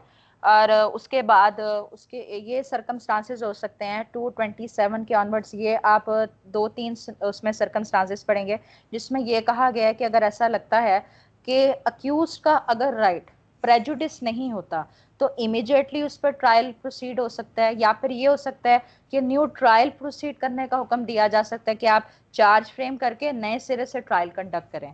या फिर ये भी हो सकता है कि सेक्शन 540 जिसमें यह कहा गया था कि अगर कोई मटेरियल एविडेंस है, अगर उसे आपने पहले तलब कर लिया है तो आप उसे रीसमन भी कर सकते हैं, री एग्जामिन भी कर सकते हैं, जो केस के हवाले से ज़रूरी समझा जाता है तो दोबारा से उसको कॉल किया जा सकता है। इस तरह से सरकमस्टांसेस ये अडॉप्ट किए जाएंगे। यहाँ तक क्लियर है? यस। कोई कंफ्यूजन तो नहीं हो रही? क्योंकि मैं अपने ही उसी तरह से चल रहे हैं जो जो मेरे जहन में आ रहा है। अच्छा जी, चार्ज की बात की है, इतना मेरे ख्याल से चार्ज का इंट्रोडक्शन काफ़ी है। अच्छा वापस आते हैं, चार्ज मैंने फ्रेम किया, ठीक है। और फिर आपसे पूछा जाएगा कि वेदर यू प्लीड गिल्टी और नॉट। फर्स्ट करें, आपने एडमिशन दे दी है, कि हाँ मैंने ये जुर्म किया है, तो इस पे भी डिस्क्रिशन है मैजिस्ट्रेट की। आपसे पहले वजह पूछेगा कि आप कोई ऐसी वजह बयान करें जिस पे आपको कन्विक्ट ना किया जाए। अमूमन ये होता है प्रैक्टिकली कि उसकी एडमिशन पे उसे कन्विक्ट नहीं किया जाता, बल्कि ट्रायल कंडक्ट किया जाता है, जो कि फिर ये होता है कि सेक्शन 244 के तहत एविडेंस स्टेज आ जाती है। ठीक है, एविडेंस में सबसे पहले प्रोसिक्यूशन साइड कंप्लीट होगी। उसके बाद कल सर ने आपको ये बताया था कि प्रोसिक्यूशन साइड पे ट्रायल एविडेंस कंक्लूड होने के बाद लाजमी तौर पर यह मैंडेटरी है कि चंद सवालात किए जाएंगे मुलजम से, ताकि ये डिटरमिन किया जाए कि उसके खिलाफ क्या एलिगेशन आई है, ताकि उसकी इल्यूसिडेशन हो जाए, एक्सप्लेनेशन हो जाए। लेकिन ये विदाउट ओथ होगी। अब इसमें अगर वो गलत बयानी करता है, ये कोई बात छुपाता है, हाँ उससे वो कंक्लूजन ड्रॉ कर सकता है। उसकी हाँ ये भी है कि उसके खिलाफ भी उस आंसर्स को उसके खिलाफ भी इस्तेमाल किया जा सकता है। ठीक है, हाँ उसमें एक सवाल होता है जिसमें ये कहा जाता है कि क्या आप अपने डिफेंस में कुछ कहना चाहते हैं। अगर आप अपने डिफेंस में कुछ कहना चाहते हैं तो सेक्शन 340 सब सेक्शन 2 के तहत आप अपने डिफेंस में एंटर हो और ऑन ओथ आप एज अ विटनेस अपीयर हो। ठीक हो गया। 244 के तहत चले समझें कि प्रोसिक्यूशन साइड पे एविडेंस हो गई है, क्रॉस एग्जामिनेशन भी हो गया है, डिफेंस साइड ने अपने साइड पे कुछ नहीं कहना, या अगर उसने कुछ एविडेंस प्रोड्यूस की है तो फिर ये होता है कि दोनों को कहा जाता है कि केस को सम अप करें। अगर तो पहले प्रोसिक्यूशन साइड ने अपने जैसे एविडेंस कंप्लीट कर ली है, डिफेंस ने कुछ भी पेश नहीं किया अपनी साइड पे, तो उसको सम अप करके सम अप किया जाता है। उसके बाद मुलजिम उसका रिप्लाई देगा। लेकिन अगर डिफेंस अपने डिफेंस में एंटर होगी, उसने एविडेंस प्रोड्यूस की है, एग्जामिनेशन स्टेज पूरा हो गया है, तो उसके बाद वो केस को सम अप करेगा और प्रोसिक्यूशन उसका रिप्लाई करेगी। सम अप मींस कि फाइनल आर्गुमेंट होगा। ठीक है, उसके बाद फाइनल आर्गुमेंट के बाद सेक्शन 245 के तहत अगर वो गिल्टी है उसे कन्विक्ट कर दिया जाएगा, गिल्टी नहीं है तो उसे एक्विट कर दिया जाएगा। ठीक है, तो 241 से लेके 245 तक ही ट्रायल का प्रोसीजर है मैजिस्ट्रेट के सामने। उसके बाद मिसलेनियस प्रोविजंस हैं, जैसे कि 245 के बाद जो इम्पोर्टेंट प्रोविजन है 247 है। 247 में ये कहा गया है कि मुल्ज़म की तलबी की गई है, उसके लिए समन्स भेजे गए हैं और कंप्लेनेंट ही मौजूद नहीं है, तो उस पर लाजमी तौर पर वो एक्विट कर सकती है अदालत। हाँ अनलेस एंड अनटिल किसी माकूल रीजंस की वजूहात पे प्रोसीडिंग्स को एडजर्न किया जा सकता है। लेकिन साथ रिस्ट्रिक्शन भी लगा दी है कि सेक्शन 247 के तहत कार्रवाई उन केसेस में नहीं की जा सकती जो कि कॉग्निजेबल केसेस हैं, ये नॉन कंपाउंडेबल केसेस हैं। ये बात high court rules and orders volume 3 में भी बताई गई है, चैप्टर 1 में। ठीक है, अच्छा उसके बाद 247 इम्पॉर्टेंट है। उसके बाद 249 में ये बताया गया है कि जिसमें जजमेंट प्रोनाउंस किए बगैर प्रोसीडिंग्स को एडजर्न किया जा सकता है। एडजर्न या स्टे कह लें, स्टे गैर माना मुद्दत के लिए स्टे किया जा सकता है। तो उसके लिए ये होता है कि प्रायर अप्रूवल ली जा सकती है, या अदालत अगर खुद मुनासिब समझे तो 249 के तहत उस प्रोसीडिंग्स को वो स्टे कर देता है। ठीक है, उसके अलावा मैजिस्ट्रियल कोर्ट की एक और पावर का भी उसमें जिक्र है कि किसी भी स्टेज पे अगर ये लगता है कि चार्ज ग्राउंडलेस है और कोई प्रोबेबिलिटीज नजर नहीं आ रही कि इसको कन्विक्शन हो सकती है, तो इन दो ग्राउंड्स पे इक्विटल दी जा सकती है। सही है, तो उसमें ये होता है कि दोनों साइड्स को सुनने के बाद ये जब दो ग्राउंड्स अवेलेबल हैं तो उसके तहत ऑर्डर दे दिया जाता है, और ये सारी क्रिमिनल कोर्ट्स के पास हैं। ठीक है, 249A मैजिस्ट्रेट की पावर इक्विट करने की, 265 के सेशन कोर्ट की पावर है, और 561 कैपिटल ए के तहत हाई कोर्ट अपनी पावर ऑफ इक्विटल को इस्तेमाल करते हैं। ठीक है, उसके अलावा सर ने जैसे ये बताया था कि सेशन कोर्ट, हाई कोर्ट और जो मैजिस्टेरियल ट्रायल है बिल्कुल सेम है, जस्ट प्रोविजंस का फ़र्क है, थोड़ी सी तादाद बढ़ा दी गई सेक्शन की। तो अगर हम सेशन कोर्ट, हाई कोर्ट के ट्रायल की बात करते हैं तो 265A से लेके 265 के तक, 265 एज तक असल प्रोसीजर है, ए से लेके एज तक, जिसमें पहले ये बताया गया कि पब्लिक प्रोसिक्यूटर के ज़रिए ट्रायल कंडक्ट किया जाएगा। उसके बाद उसमें भी ये है कि डॉक्यूमेंट्स प्रोवाइड किए जाएंगे, चाहे FIR बेस्ड केस हो फिर या फिर प्राइवेट कंप्लेंट हो। ठीक है, उसके बाद चार्ज फ्रेम किया जाएगा, और उसमें ये तब्दीली की है कि प्ली का अलहदा से सेक्शन बना दिया गया है। मेरा ख्याल से 265E में ये बात की गई है। उसके बाद प्ली में ये पूछा जाएगा कि वेदर यू प्लीड गिल्टी और नॉट, अगर नहीं करता तो फिर ट्रायल प्रोसीड करेगा F के तहत। एविडेंस स्टेज आ जाती है, ठीक है। उसके बाद एक अलग प्रोविजन बना दी गई जिसमें सम अप की बात की गई है, एंड पे सम अप करके फिर जजमेंट प्रोनाउंस कर दी जाएगी, ठीक है। यहाँ तक क्लियर है सबको, कोई मुश्किल तो नहीं आया? नो। आप बाकियों को क्लियर है सबको? अच्छा, उसके अलावा हाँ जी इसको ज़रा क्लियर। यहाँ स्टॉप करते हैं, हमने ट्रायल की बहुत ज़्यादा बात कर ली, थोड़ा सा ना अब जैसे कि बेल के हवाले से थोड़ी सी बात कर लेते हैं। बेल होता क्या है? बेल ये होता है कि पुलिस की कस्टडी से किसी प्राइवेट पर्सन को मुल्ज़िम की हवालगी थमा दी जाती है, ठीक है, इस कंडीशन पे कि जब ये बंदा तलब किया जाएगा ना, उस बंदे को आपने पेश करना है अदालत के सामने, ठीक है। तो ऑफेंसेस के लिहाज से दो तरह की बेलें होती हैं, ठीक है। एक बेलेबल है, बेलेबल ऑफेंस है, नॉन बेलेबल ऑफेंस है। तो प्रोविजंस जो स्पेसिफिक प्रोविजंस हैं, 496 के तहत बेलेबल ऑफेंस आ जाता है, 497 के तहत नॉन बेलेबल ऑफेंसेस में बेल के बारे में बात की गई है, 498 में प्री अरेस्ट बेल के बारे में बात की गई है, 496 में जो बेलेबल ऑफेंस है जिसमें यह कहा गया है कि चाहे उस बंदे को डिटेन किया गया है या कस्टडी में रखा गया या खुद वो आके पेश हो जाता है या उसको प्रोड्यूस किया जाता है, अगर बेल देने को तैयार है तो लाजमी तौर पर बेल दे दी जाएगी, या फिर अगर अदालत या ऑफिसर मुनासिब समझे तो उसके अपने बाउंड पे उसको मतलब for the time being release किया जा सकता है। पहले भी हम डिस्कस कर चुके हैं कि रिलीज का मतलब इक्वटल नहीं होता। उसके अलावा 497 में नॉन बेलेबल ऑफेंसेस के हवाले से बात की है।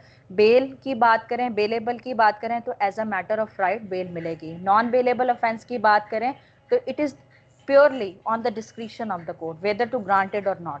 नॉन बेलेबल ऑफेंसेस में दो तरह की कैटेगरीज आती हैं, एक आती है प्रोहिबिटरी क्लॉज और एक होती है non prohibitory clause. Prohibitory clause में 10 साल से ज़्यादा की पनिशमेंट होती है, जैसे कि डेथ पेनल्टी है, इम्प्रिजमेंट फॉर लाइफ है या 10 साल से ज़्यादा की सज़ा है, तो उसमें तो लाजमी कह दिया गया कि इसमें बेल नहीं देनी। अदरवाइज ये लिखे एनी पर्सन अरेस्टेड और detain in non bailable offence concern in non bailable offence may be released on bail. May be का लफ्ज़ है, ये अदालत की मर्जी है, ठीक है। उसके बाद फर्दर प्रोवाइजो में ये बता दिया गया है, अच्छा सर ने ये बात आपको बताई थी कि दो तरह के ग्राउंड्स होते हैं बेल के हवाले से, एक होते हैं स्टैट्यूटरी ग्राउंड्स जिस पे लाजमी तौर पे बेल मिलेगी, और एक होते हैं फैक्चुअल ग्राउंड्स जिसमें यह देखा जाता है कि कोई गुंजाइश रखी गई है कि नहीं बेल मिल सकती कि नहीं बेल मिल सकती। अच्छा, अब हमें कैसे पता चलता है कि ये बेलेबल ऑफेंस है या नॉन बेलेबल ऑफेंस है? इसके हवाले से आप सीधा क्या करो, सीआरपीसी के एंड पे स्केड्यूल 2 को ओपन करो, खाना नंबर 5 निकाल लो। खाना नंबर 5 से आपको पता ये चलता है कि ये बेलेबल ऑफेंस है या नॉन बेलेबल ऑफेंस है। अच्छा, अब दोबारा से मैं नॉन बेलेबल पे आती हूँ। मैंने आपको सबसे पहले प्रोहिबिटरी क्लॉजेस के ऑफेंसेस के हवाले से बताया, तो उससे इम्प्लाइडली अब आपको ये पता चल गया कि नॉन प्रोहिबिटरी क्लॉज में 10 साल से कम की पनिशमेंट्स आती हैं या 10 साल तक, ठीक है, अमूमन उसमें बेल मिल जाती है, सही है। अदरवाइज स्टैट्यूटरी ग्राउंड्स और भी अवेलेबल है, जैसे कि फीमेल है, छोटी उम्र का कोई बच्चा है, ठीक है ना, या फिर बीमार है, तो इस ग्राउंड पे भी इसको बेल मिल सकती है। या अदरवाइज और भी फर्दर ग्राउंड्स बताए गए हैं जिसमें यह बताया गया है कि जैसे कि डेथ पेनल्टी वाले ऑफेंसेस नहीं है, 1 साल से कन्फाइनमेंट में हैं, जेल में हैं, ठीक है, या डेथ पेनल्टी वाले केसेस हैं 2 साल से अंदर है, ठीक है। अगर मुल्जिम की तरफ से कोई डिले नहीं हो रही, डिलेइंग टैक्टिक्स यूज़ नहीं हो रहा है, कोई मुल्जिम की गलती नहीं है, लेकिन ट्रायल चल रहा है लेकिन कंक्लूड नहीं हुआ, तो इस ग्राउंड पे भी उसको बेल मिल जाएगी, ठीक हो गया।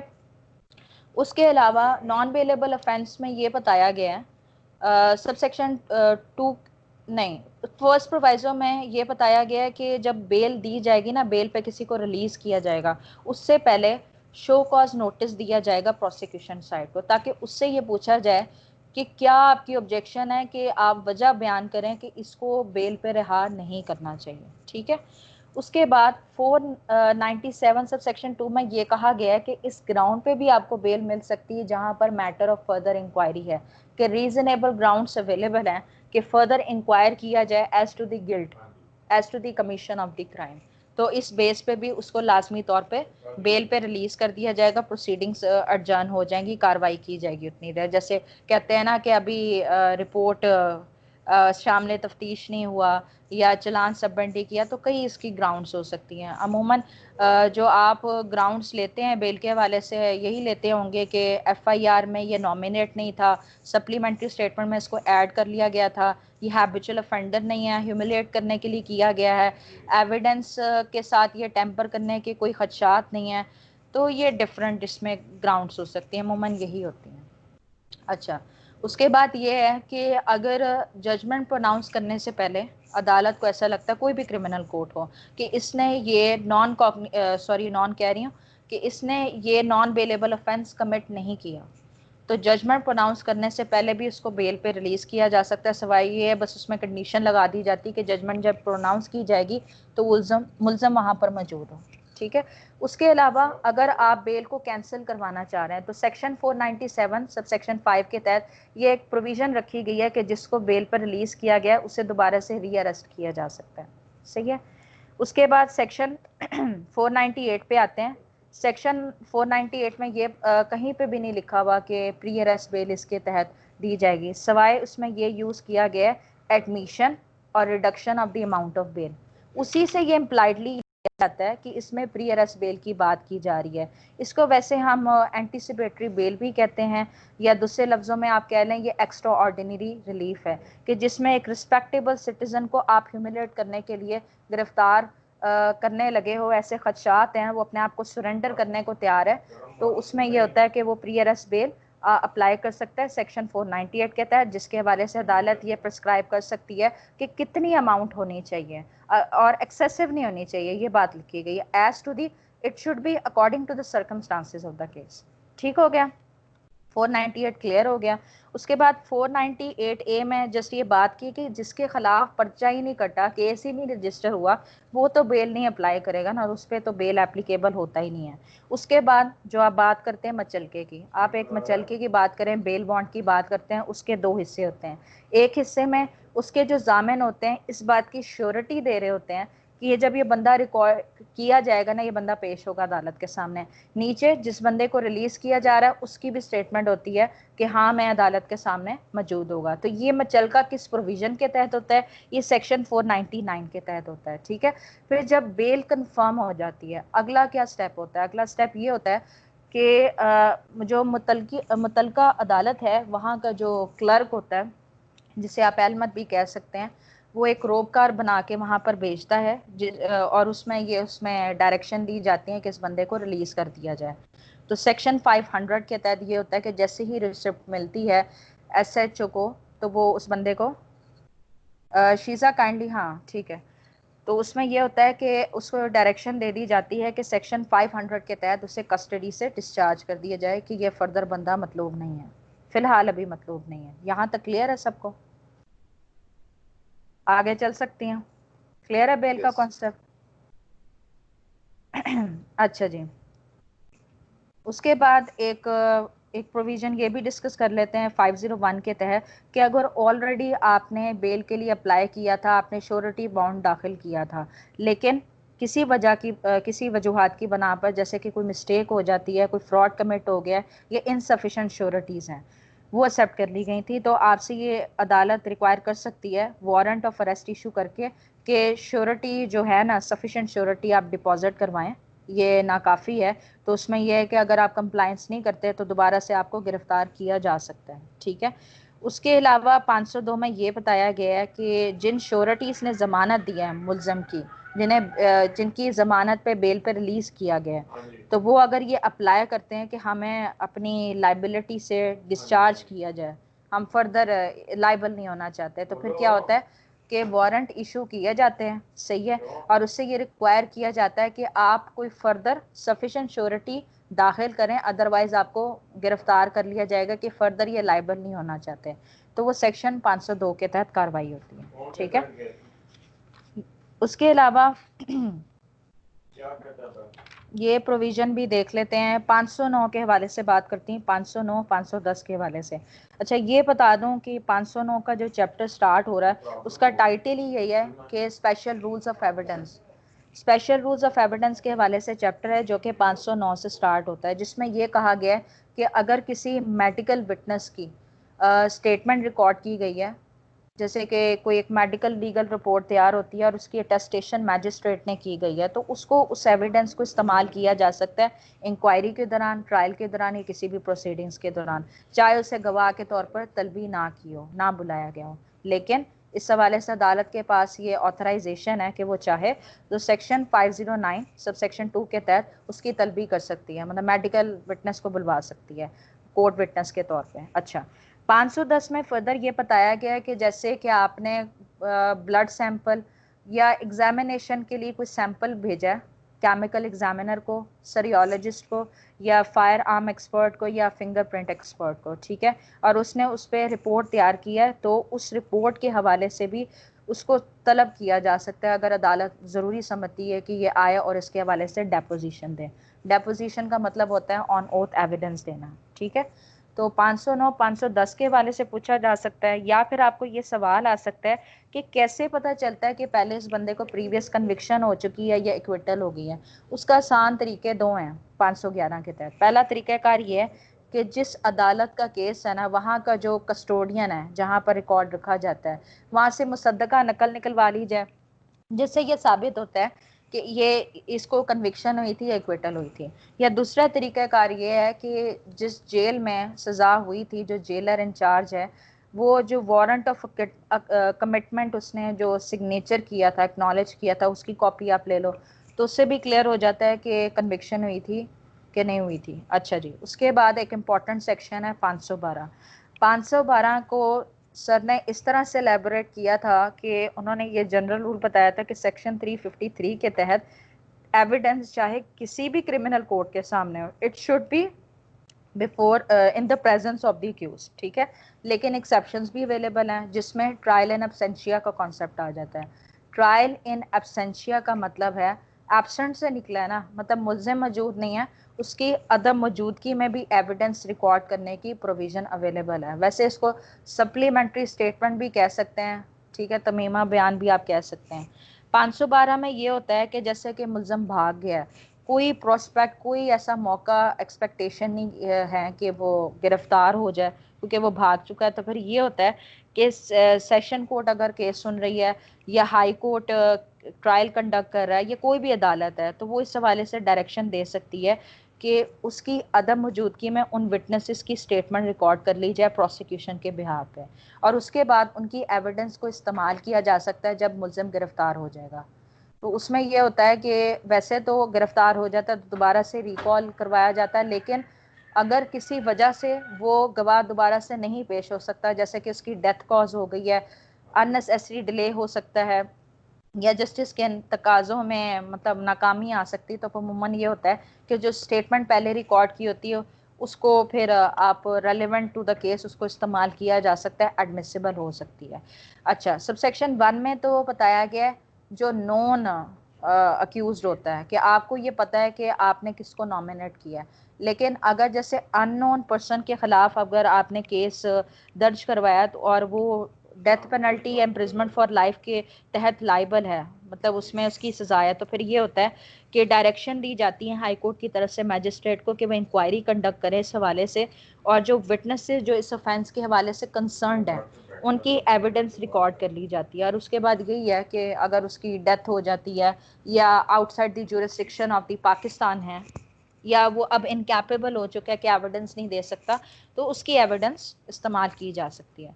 अच्छा, प्रैक्टिकली आप ये भी सुनते बड़े 514 के तहत कार्रवाई होगी, या दूसरे लफ्ज़ों में कह दो कि मचल के जब्त कर ली गए हैं। जैसे ये होता है कि जिस बंदे की, जिस मुल्ज़म की आपने ज़मानत दी है वो भाग गया है, नहीं मिल रहा, ठीक है, तो फिर आप क्या करोगे? अगला स्टेप तो ये होगा ना कि जामिन को पकड़ोगे। अब जामिन को ये कहेगा कि या तो इसकी तलबी करवाओ, ठीक है, या ये जो कॉस्ट है ना, जो अमाउंट स्पेसिफाई है वो पे करो, ठीक है। अब उस माकूल वजूहात नहीं देता, वो पे नहीं करता, तो फिर अगला स्टेप यही होगा ना कि उसकी प्रॉपर्टी को अटैच कर दिया जाए।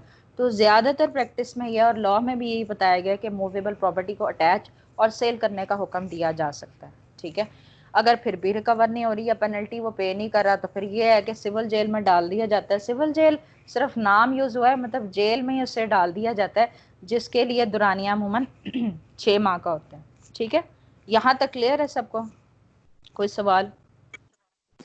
मैम ये जो अगर वो जिसकी उसने श्योरिटी दी है वो भाग गया मुझे, हाँ, तो क्या कहते हैं जो कॉस्ट वो पे करेगा वो कॉस्ट फिर क्या कंप्लेनेंट को जाएगी? ये अदालत की डिस्क्रिशन है, उसको कंप्लेनेंट को भी जा सकती है, जो भी खर्चा वगैरह हुआ है अटैचमेंट और सेल के हवाले से होगा। ये अदालत की डिस्क्रिशन है, कहीं पे भी एक्सप्रेसली प्रोवाइडेड नहीं है, हर तरह से इस्तेमाल किया जा सकता है जैसे अदालत स्पेसिफाई करेगी। ठीक है। अच्छा, उसके अलावा इसमें यह बताया गया है कि अदालत की डिस्क्रिशन है कि उसमें से पेनल्टी के लिए जो अमाउंट स्पेसिफाई की गई है उसमें से वो रिमिट भी कर सकती है अमाउंट। उसके अलावा ये है कि अगर मचल के जब्त करने से पहले ही श्योरिटी की डेथ हो जाती है तो उसकी जो प्रॉपर्टी होती है वो इस लाइबिलिटी से डिस्चार्ज हो जाती है, उसके ज़िम्मे कोई भी फिर लाइबिलिटी नहीं रहती। ठीक है। इसके अलावा फिर ये है कि जैसे कि 514 ए के तहत ये बताया गया है कि जहाँ पर ये हो गया कि जैसे जामिन इंसॉल्वेंट हो गया, बैंक करप्ट हो गया, उसके दिवाला हो गया, कुछ नहीं बचा, या उसकी डेथ हो गई है, या जहाँ पर बॉन्ड फॉरफीट कर लिया गया है, तो फिर नेक्स्ट स्टेप यही होगा ना कि मैजिस्ट्रेट ऑफ फर्स्ट क्लास ये ऑर्डर करेगा कि भाई आप फ्रेश सिक्योरिटी डिपॉजिट करें, उसकी कंप्लायंस करें, जैसे कि पहला ऑर्डर किया गया था। सही है। इसके अलावा 514 बी में ये बताया गया कि जैसे जिस बंदे से आपने बॉन्ड लेना है वो माइनर है, तो उसके इवज, उसके बदले उसका श्योरिटी भी बॉन्ड दाखिल कर सकता है। ठीक है। उसके अलावा बाकी इसके जो अमाउंट स्पेसिफाई करनी है बॉन्ड के हवाले से, तो वो मर्जी है हाई कोर्ट, सेशन कोर्ट उसके हवाले से अमाउंट इम्पोज कर सकती है जो बॉन्ड के हवाले से वसूल की जाएगी। ठीक है। यहाँ तक है कि ये चैप्टर भी एंड हो जाता है। उसके अलावा चैप्टर 43, जो कि आपको ये क्वेश्चन आ सकता है कि जैसे कि स्पुर्दारी के हवाले से आप ऑर्डर लिखें, तो उसके हवाले से कुछ प्रोविजंस हैं जिनका जानना ज़रूरी है, जिसमें सबसे पहले 516 ए आती है। तो मैं 516 ए को प्री सुपुर्दारी का नाम दूंगी। प्री सुपुर्दारी इस वजह से कि ट्रायल कमेंस होता है, ड्यूरिंग द ट्रायल जब ये इंफॉर्मेशन मसूल होती है कि जैसे इस प्रॉपर्टी के हवाले से ऑफेंस कमिट हुआ है या फिर ये प्रॉपर्टी ऑफेंस में इस्तेमाल की गई है। ठीक है। तो उसके हवाले से जो क्रिमिनल कोर्ट है इंक्वायरी और ट्रायल के दौरान है इस हवाले से हुक्म दे सकती है कि किसकी प्रॉपर कस्टडी में देना है, कि प्रॉपर्टी को कैसे डिस्पोज ऑफ करना है, तो रीजंस रिकॉर्ड करके डिस्पोजल के हवाले से ऑर्डर्स दे दिए जाएंगे। ठीक है। अगर वो प्रॉपर्टी एक्सप्लोसिव सब्सटेंस है या डेंजरस ड्रग है, इंटॉक्सिकेंट चीज़ें हैं, नारकोटिक है, कुछ भी नशा आवर अद्वियात, हर चीज़ें जो हैं, तो जो कंसर्न्ड अथॉरिटी होगी जो इससे डील कर रही या उसकी हवालगी में दे दी जाएगी, या जैसे भी इसको डिस्पोज ऑफ करना है, ये अदालत की डिस्क्रिप्शन है। इसके अलावा ये है कि ये जो नशा आवर चीज़ें होती हैं इसके हवाले से सैंपल्स तैयार कर लिए जाते हैं और रिमेनिंग जो प्रॉपर्टी उसको डिस्ट्रक्शन का ज़्यादातर हुक्म दिया जाता है, तो वो सैंपल को एज अ होल ही लिया जाता है। ठीक है। उसके अलावा 517 में बात करते हैं तो मैं पोस्ट सुपुर्दारी की बात करती हूँ। पोस्ट सुपुर्दारी इस वजह से कि अब ट्रायल कंक्लूड हो गया है। ट्रायल कंक्लूड होने के बाद जब जैसे ये कहा जाता है कि ये जो प्रॉपर्टी है ये इस्तेमाल हुई है ऑफेंस की कमीशन में। ठीक है। तो उसमें उसके डिस्पोजल के हवाले से अदालत हुक्म दे सकती है, या तो ये कहेगी ना कि इसको डिस्ट्रक्ट कर दिया जाए, कन्फिस्केट कर लिया जाए, अदालत अपनी हवालगी में ले ले, या उस एक्चुअल क्लेमेंट को डिलीवर कर दिया जाए जिसकी ये प्रॉपर्टी है, जिसकी पोजेशन से डिस्पोजेस किया गया, ये जो भी वजूहात बनी। उसके लिए अमूमन ये होता है कि 6 माह के का दुरानिया होता है कि उसमें अगर कोई एक्चुअल क्लेमेंट पेश हो जाता है ना तो वो प्रॉपर्टी उसके हवाले कर दी जाती है। सही है। इस हवाले से सेक्शन 517 को 523 के साथ ना मिला के पढ़ा जाता है। 523 भी आता है, 524 भी आता है, जिसमें 6 माह का इंतज़ार किया जाता है, प्रोक्लेमेशन अनाउंस करवाया जाता है कि 6 माह के अरसे में एक्चुअल क्लेमेंट पेश हो जाए तो बॉन्ड उसे लेके वो प्रॉपर्टी उसको डिलीवर कर दी जाती है। अच्छा जी, 517 में यही बात इंपॉर्टेंट थी। उसके बाद ये है 519 भी इम्पोर्टेंट है। 519 में ये कहा गया कि जैसे कोई प्रॉपर्टी है, चोरी का माल है और आगे आपने किसी को बेच दिया। ठीक है ना। तो उसमें ये होता है कि जिसका कोई कसूर नहीं है, जिसने वो चीज़ खरीदी है, तो उसको ये इस हवाले से ऑर्डर दे दिए जाते हैं कि इसकी अमाउंट इसको वापस कर दी जाए, जब आपने प्रॉपर्टी वापस उसके एक्चुअल क्लेमेंट को वापस करनी है। ठीक है। उसके अलावा 522 इंपॉर्टेंट है। 522 में ये बताया गया कि जैसे कोई इमूवेबल प्रॉपर्टी है उसके हवाले से कोई ऑफेंस कमिट किया गया, जैसे आपने चीटिंग किया, फॉर्जरी किया है, क्रिमिनल फोर्स इस्तेमाल किया है, क्रिमिनल इंटिमिडेशन इस्तेमाल किया है, तो उसमें ये होता है कि जब कन्विक्शन होती है तो 1 माह का टाइम स्पेसिफाई कर दिया जाता है कि ये प्रॉपर्टी उसके एक्चुअल क्लेमेंट को वापस कर दी जाए। इस हवाले से कोई रिस्ट्रिक्शन नहीं है, आप सिविल दावा भी दायर कर सकते हैं। सही हो गया। और उसके बाद है 522A। 522A में ये बताया गया है कि पहले तो हमने इमूवेबल प्रॉपर्टी की बात की, यहाँ पर मूवेबल प्रॉपर्टी की बात करते हैं। उसमें भी ये है कि अगर मूवेबल प्रॉपर्टी के हवाले से आपने ऑफेंस कमिट किया है तो उसको कन्विक्शन होगी और 1 माह का दुरानिया होगा, आपने उसको प्रॉपर्टी वापस करनी है। लेकिन जैसे ये होता है अमूमन कि प्रॉपर्टी इस्तेमाल कर दी गई है, बिल्कुल ऐसे चेंज कर दी गई कि वो आइडेंटिफाई नहीं हो रही कि उसी की प्रॉपर्टी है। सही है। तो उसमें अच्छा, जिसमें प्रॉपर्टी को इस्तेमाल कर लिया जाता है तो फिर जितनी मालियत की वो प्रॉपर्टी होती है उसको हुक्म दिया जाता है कि इसको आप कॉम्पनसेट कर दें। सही हो गया। 523 524 इस हवाले से मैंने पहले जिक्र कर दिया, लेकिन मैं फिर भी बता दूं कि 523 में ये बताया गया है कि जैसे कोई चोरी की प्रॉपर्टी बरामद हुई है। एक मिनट जरा ठहरा।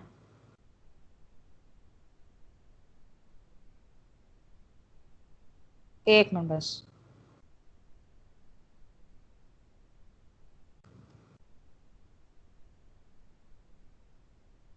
मेरी बातों से बोरियत तो नहीं हो रही? अच्छा जी। 523 में यह बताया गया है कि जैसे कि आपने किसी मुल्ज़िम को पकड़ा है, उससे आपने कुछ बरामद किया है, उससे आपने कुछ तलाशी उसकी लिया, प्रॉपर्टी रिकवर कर ली है। ठीक है। एक तो वो प्रॉपर्टी, या जिसके हवाले से सस्पिशन एग्जिस्ट कर रहा है कि ये चोरी का माल है। मैं 523 के हवाले से बात कर रही हूँ कि कोई चोरी का माल है, या ये जो प्रॉपर्टी कोई भी प्रॉपर्टी हो जो अदालत कह रही है पुलिस ने अपने कब्जे में ले लिया है, तो उसके हवाले से फिर ये होता है कि मैजिस्ट्रेट को फौरी तौर पर इतला दी जाएगी, जो इस बात का फैसला करेगी कि इस प्रॉपर्टी की कस्टडी के हवाले से क्या हुक्म देना है। अमूमन ये होता है कि चाहे नॉन क्लेमेंट है उसके हवाले से या अननोन क्लेमेंट है, तो प्रोक्लेमेशन जारी किया जाता है कि जिसकी भी प्रॉपर्टी है ना, वो आके 6 माह में उसको क्लेम कर सकता है। अदरवाइज फिर 524 के तहत कार्रवाई होती है। 524 में ये होता है कि अगर 6 माह में कोई नहीं आता एक्चुअल क्लेमेंट, तो फिर वो जो प्रॉपर्टी है मैजिस्ट्रेट के ऑर्डर के मुताबिक प्रोविंशियल गवर्नमेंट उसको यूटिलाइज कर सकती है। ठीक है। इसमें यही इम्पोर्टेंट था जो मैंने आपको बताया ना, 516A, 517 प्री प्री सुपरदारी, पोस्ट सुपरदारी, फिर उसके बाद कि जैसे कोई इनोसेंट परचेजर एक स्टोलन प्रॉपर्टी खरीद लेता है उस पर क्या कार्रवाई हो सकती है, या जैसे मूवेबल प्रॉपर्टी के हवाले से कोई फेंस कमिट हुआ है उसकी रेस्टोरेशन के हवाले से पढ़ा, फिर मूवेबल प्रॉपर्टी की रेस्टोरेशन के हवाले से पढ़ा, या जैसे चोरी का माल पुलिस की हवालगी में है तो फिर जब आगे मैजिस्ट्रेट को इतला दी जाती है उसके हवाले से क्या हुक्म हो सकता है, या अगर एक्चुअल क्लेमेंट का नहीं पता तो उसके हवाले से 524 इंपॉर्टेंट है। इसमें यही चीज़ें इंपॉर्टेंट थी। उसके बाद अगली जो प्रोविजन है, हाँ जी यहाँ तक क्लियर है ना, आगे चल सकती हूँ? सबको क्लियर है? काइंडली मैसेज कर दें, मैं फिर आगे चलूँ। यस। अच्छा, अगली प्रोविज़न हम ट्रांसफ़र ऑफ केसेस के बारे में बात करते हैं।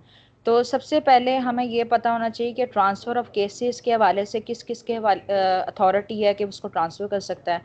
ये जो अथॉरिटी है हाई कोर्ट के पास भी है, सेशन कोर्ट के पास भी है, डिस्ट्रिक्ट मैजिस्ट्रेट के पास भी अथॉरिटी है, और प्रोविंशियल गवर्नमेंट के पास भी अथॉरिटी है। उसके अलावा जैसे कोई रेफरेंस बन के आता है सबऑर्डिनेट कोर्ट से, तो हाई कोर्ट पे भी इस पे फैसला दे सकती है, या फिर जो कंप्लेनेंट है उसकी तरफ से भी एप्लीकेशन आ सकती है और मुल्ज़म की तरफ से भी एप्लीकेशन आ सकती है ट्रांसफ़र ऑफ केस के हवाले से। ठीक है। तो सबसे पहले जो प्रोविज़न यहाँ पर डिस्कस की गई है सेक्शन 526 डिस्कस की गई है, जिसमें ये बताया गया है कि जैसे कि ऑन दी एप्लीकेशन या सुमोटो, हाई कोर्ट इस हवाले से ऑर्डर पास कर सकती है कि किसी भी सबऑर्डिनेट अथॉरिटी को जो कि कॉम्पिटेंसी रखती है कि इस केस को सुन सके, विड्रॉ करके केस वो आगे ट्रांसफर कर सकती है। अच्छा, अब इसके लिए कौन से ग्राउंड्स होना ज़रूरी है जिस पे हाई कोर्ट अपने ऑर्डर्स पास करेगी ट्रांसफ़र ऑफ केसेस के हवाले से? ज़्यादा यही हैं जो लॉ में बताई गई हैं कि fair impartial inquiry trial conduct करना मुमकिन नहीं लग रहा, convenience regarding the convenience of the parties and witnesses इसलिए ज़रूरी है, या कोई डिफ़िकल्टी आ रही है regarding the question of law, जहाँ पर ट्रायल कंडक्ट होना चाहिए उसके हवाले से इनकन्वीनियंसी है कि मतलब यहाँ पर ट्रायल कंडक्ट होना चाहिए जहाँ पर अदालत की जुरिस्डिक्शन है, ये भी कोई ग्राउंड हो सकती है, जहाँ पर एक हम अमूमन ऐसे ही पढ़ते हैं regarding the ends of the justice, इंसाफ के तकाजे पूरे करने के लिए भी उसको ट्रांसफ़र किया जा सकता है। ठीक है, अब हाई कोर्ट जब ट्रायल को विड्रॉ करेगी एक सबऑर्डिनेट कोर्ट से दूसरी सबऑर्डिनेट कोर्ट से मंगवाएगी केस को, तो सेम प्रोसीजर अडॉप्ट किया जाएगा। अगर वो ट्रायल सुनती है तो जो ट्रायल का तरीक़ाकार है उसके मुताबिक ही हाई कोर्ट उसको फॉलो करेगी। सही है। उसके बाद मैंने आपको ये भी बता दिया कि किस किस के तहत केसेस को ट्रांसफ़र किया जा सकता है। तो ज़्यादातर यही होता है ना, ऑन दी एप्लीकेशन एंड सू मोटो। उसके अलावा एप्लीकेशन के साथ एफिडेविट भी अटैच होगा। अगर मुल्ज़िम एप्लीकेशन दे रहा है ट्रांसफ़र ऑफ केस की, तो पब्लिक प्रोसिक्यूटर को भी इस हवाले से इतला दी जाएगी। ठीक है।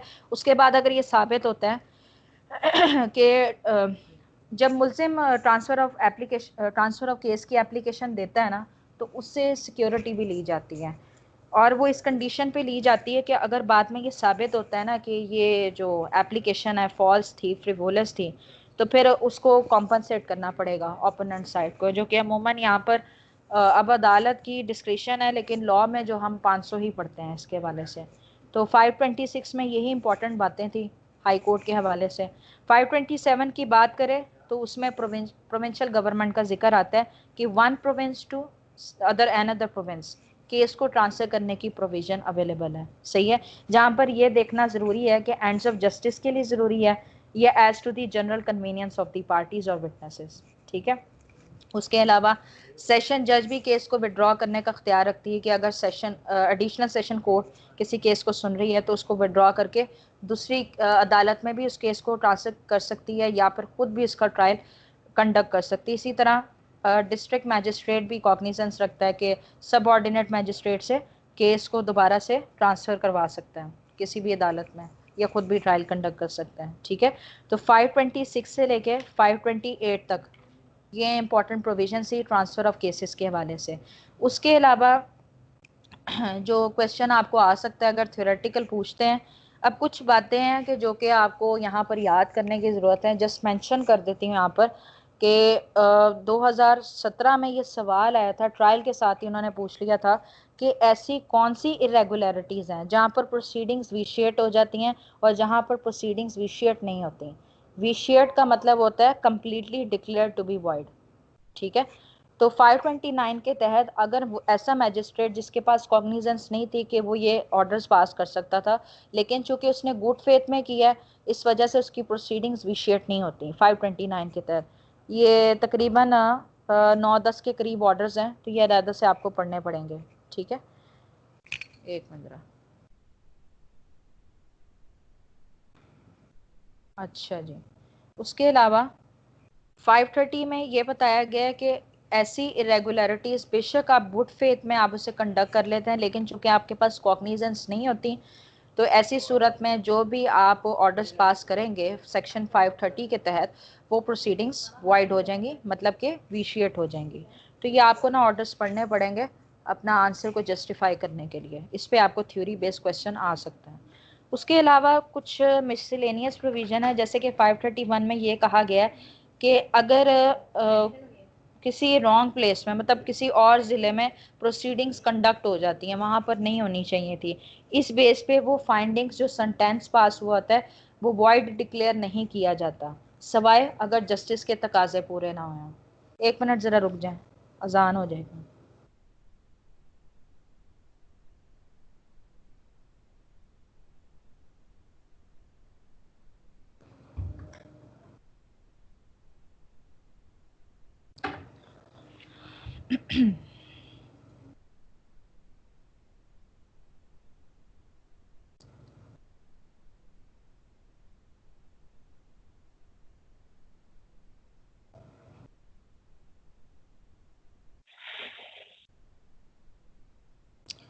शीज़ा एक मिनट बस।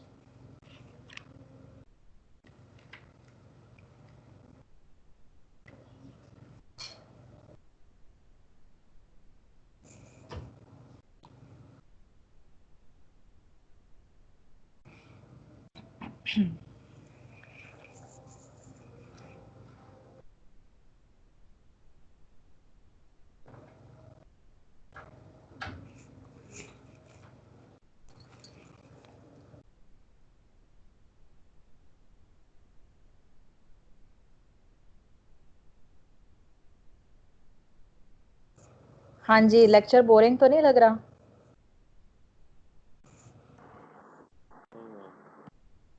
इकरा ठीक है?